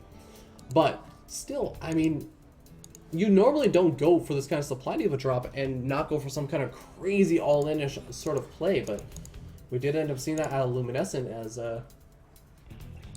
yeah, Widowmine going to be popping out, and, you know, Starport going up, but everything just feels a little bit more delayed for Luminescent, and I'm curious if that's a mistake or what, or if there's something else that I'm missing that he's been going for. But in the meanwhile, we do end up having, looks like J-Dub moving across the map, just getting a little bit of scouting information. And will we have the Viking popping out? And the Viking could be very effective at picking out both of these 2 Overlords. And yep, Viking going to be popping out. And, you know, J-Dub has known about this Viking play quite consistently throughout the entire finals as well as the semifinals. So he should be prepared to lose those Overlords, I think, unless he's just kind of forgetting things. But in the meanwhile, we do end up having J-Dub just kind of getting a scout off over here at the 3rd. Wants to be sure that he knows whether or not Luminescent tries to play a little bit too greedy. We don't actually have a 3rd actually down for Luminescent, so nothing of the sort actually going in. But Overlord going to be popping in. He's going to probably see the Reactor Barracks as well as that factory before this Viking is actually able to kill off this Overlord. So he's going to be feeling pretty good about the knowledge base that he'll have. Would like to see him maybe try and retreat that Overlord to a bit of a more unorthodox position. But other Overlord does go down, and he does end up seeing the factory and the starport, so he knows exactly what's going on. But oh, here's a bit of a difference. We actually have a barracks coming down in double engineering base. Now, this is going to be a bit of a late game style play still, but normally I think that we end up seeing a faster 3rd command center coming down from Luminescent. So I'm a bit curious if he's going to be trying to mix it up and be a little bit more aggressive in this game rather than some of those last games where he just tries to hit his stride with the macro. Although I will admit that Luminescent has been doing these kind of weird 2-base move outs while playing super duper macro-esque behind it, and it hasn't worked out great. But sometimes it does do a good amount of damage. It forces out a lot of Zerglings and whatnot, so we could end up just seeing him do something like that once again, as he ends up getting a tech lab up on that barracks, and another barracks being thrown down as well. Behind this, it's a 3rd Terran command center going down, so not a huge difference from some of those earlier games, but you know, Widowmine drop going down over the third base. A nice pull from J-Dub. He also should know that this drop is going to be coming over into the natural expansion. He manages to pull his drones far in advance. He's going to be target firing down that medevac. I really like that play. As, you know, he says, hey, you know what? I can just target fire down the medevac, and eventually you're going to have to either leave your Widowmines to die, or the medevac's going to die, and you're going to lose your Widowmines in them. So it ends up working out. It's kind of a smart play to do. But at the same time, he is going to be losing a bit of mining time from these Widowmines being in those mineral lines. As you can see over here, he's going to just try and sacrifice a single drone to make sure that he can just start mining immediately after this Widowmine goes off. Does have to be a bit careful with there, though. This Widowmine is actually managing to get up to 6 kills. It's actually a lot better than you want it to be at. And, you know, this Widowmine down over here does get cleaned up. But we can see over here 7 Widowmines, or 7 kills from the Widowmine. Is, you know, oh man, these Zerglings have just not been able to actually start mining. And where is the Overseer? Overseer moving in a little bit late. It will finally be able to actually pick off that Widowmine before it is able to get off another shot. But some nice damage coming in from Luminescent, especially considering that Luminescent is such a player that just loves to macro up behind whatever kind of aggression he does. Getting those +1/+1 upgrades, is going to be getting up that third command, or orbital command, finishing up very soon. And in the meanwhile, J-Dub falling a little bit behind the upgrades, had the double evolution chamber down, but going to be going for a slightly more delayed +2 missile, or sorry, slightly, actually no, sorry. It was actually finishing up +1/+1 at the same time, so could start that +2/+2 at any time that he chooses. And behind this, just trying to get up his own little macro. Of course, Zergs love their macro, but he's going to be getting up a Spire, and I like this decision. Do not let Luminescent hit his stride in macro. You have to do some kind of damage. And I think that Mutalisk on 3 base is going to be a pretty decent way to do this. You can try and move in over here, do as much damage as possible to, you know, just the production facilities, just push Luminescent back. And after all of that is said and done, look for the good engagement with a really solid series of bandling hits on that Marine Marauder force. Now we do end up seeing Luminescent trying to do a little bit of push out. 1-1's going to be finishing up, as well as it looks like Combat Shields and Stim already finished up. So he could do a little bit of a push out and do some damage, but it looks like he's just going to go ahead and sit back. Doesn't want to take any chances in getting any of his units caught out of position. And of course, J-Dub's going to be knocking down those rocks. Wants to make sure that he has the best possible position, darting between the different locations on the map. And Luminescent going to be going for that 3rd expansion. Now we do end up having a Widowmine here, just protecting this expansion. 2 Widowmines actually already over here protecting the expansion. That actually make it a little bit more difficult for J-Dub to scout it out. I feel like if a Zergling, well no, a Zergling should be able to scout out this expansion, even if it does get immediately target fired down by one of those Widowmines. But J-Dub going to be in a bit of an interesting position just because he's starting to fall a little bit behind in that macro once again. The Spire looks like is finished up, and he does have a +1 flyer attacks on the way, and this could be very, very effective. He ends up getting a massive number of Mutals out, but he hasn't actually started that Mutals production yet. He's actually just continued to get a massive number of Zerglings out, and this is going to be a bit interesting because now that we have a medevac drop coming out, and even though the Spire is finished up, there are no Mutals out to actually kill off the medevac itself, so this drop could go on without really taking too much damage. A couple of Banelings in a bad position, but they do end up getting some really sick hits off on that army of Luminescent. And Luminescent only really has a single Marauder left over. It's going to actually end up getting some good... Oh god, that is the most tense Marauder possible. As, you know, just barely it looks like J-Dub able to save those Banelings. He doesn't want to waste the Banelings on the Marauder. But it looks like eventually that medevac does get out just a-okay. And 16 Mutals on the way. That is exactly what J-Dub needs right now. He needs to have an absurdly large number of Mutals that he can do some ridiculously good harassment on. And again, J-Dub has had some pretty good micro in this series, and Luminescent not quite as much, so I think this is going to be a good answer. But at the same time, he has to be prepared to deal with this aggression from Luminescent. He has a ton of Banelings actually already morphed in, as we can see over here. More than it looks like 20 Banelings morphed in, and this could be quite effective if it looks like J-Dub managed to get the Baneling hits off that he has been getting in some of these previous games. Now we had to be so careful about losing the Mutals. He cannot afford to lose the Mutals at this point. He needs to keep those alive because he knows that with Luminescent, even though he's doing all this aggression over here, oh no, actually getting some really sick Widowmine shots off over there. And even though the Banelings are getting some pretty decent shots off, it looks like Luminescent able to do some decent splitting, is going to be able to push in even further. and the Mutalisk count just not high enough. Even if he manages to clean up this entire army of Luminescent over here, we know that Luminescent has another army already macroed up because it is Luminescent, guys. He is a macro god, and oh man, even despite getting those mainly hits off, it looks like J-Dub not quite able to clean up this army just quite yet. He's gonna have to wait for some reinforcing units to come in over here. He ends up losing one of those evolution chambers, and it looks like some reinforcing units going to be making their way across the map. Would even love to see maybe a couple of those Widow Mines and move forward just to deal with some of those Mutalisks and just stop the Mutalisks from being able to do any kind of pickoffs on those Medivacs entirely. But there we end up seeing GG coming out from J-Dub. And wow, that was actually 3 games in a row. Luminescent wins the finals without dropping a game. Wow, so congratulations, J-Dub. Or, I guess congratulations to J-Dub for making it to the finals, but Luminescent from Team Microsoft just saying, you know what, I'm hands down the absolute best player in the AHGL. I am the king of the AHGL, making it all the way to the finals and in the semifinals and finals, not dropping a single game. So congratulations to him, as he just showed some really sick play. I mean, he is basically the equivalent of AHGL Startail Bomber, and without choking at random points in time.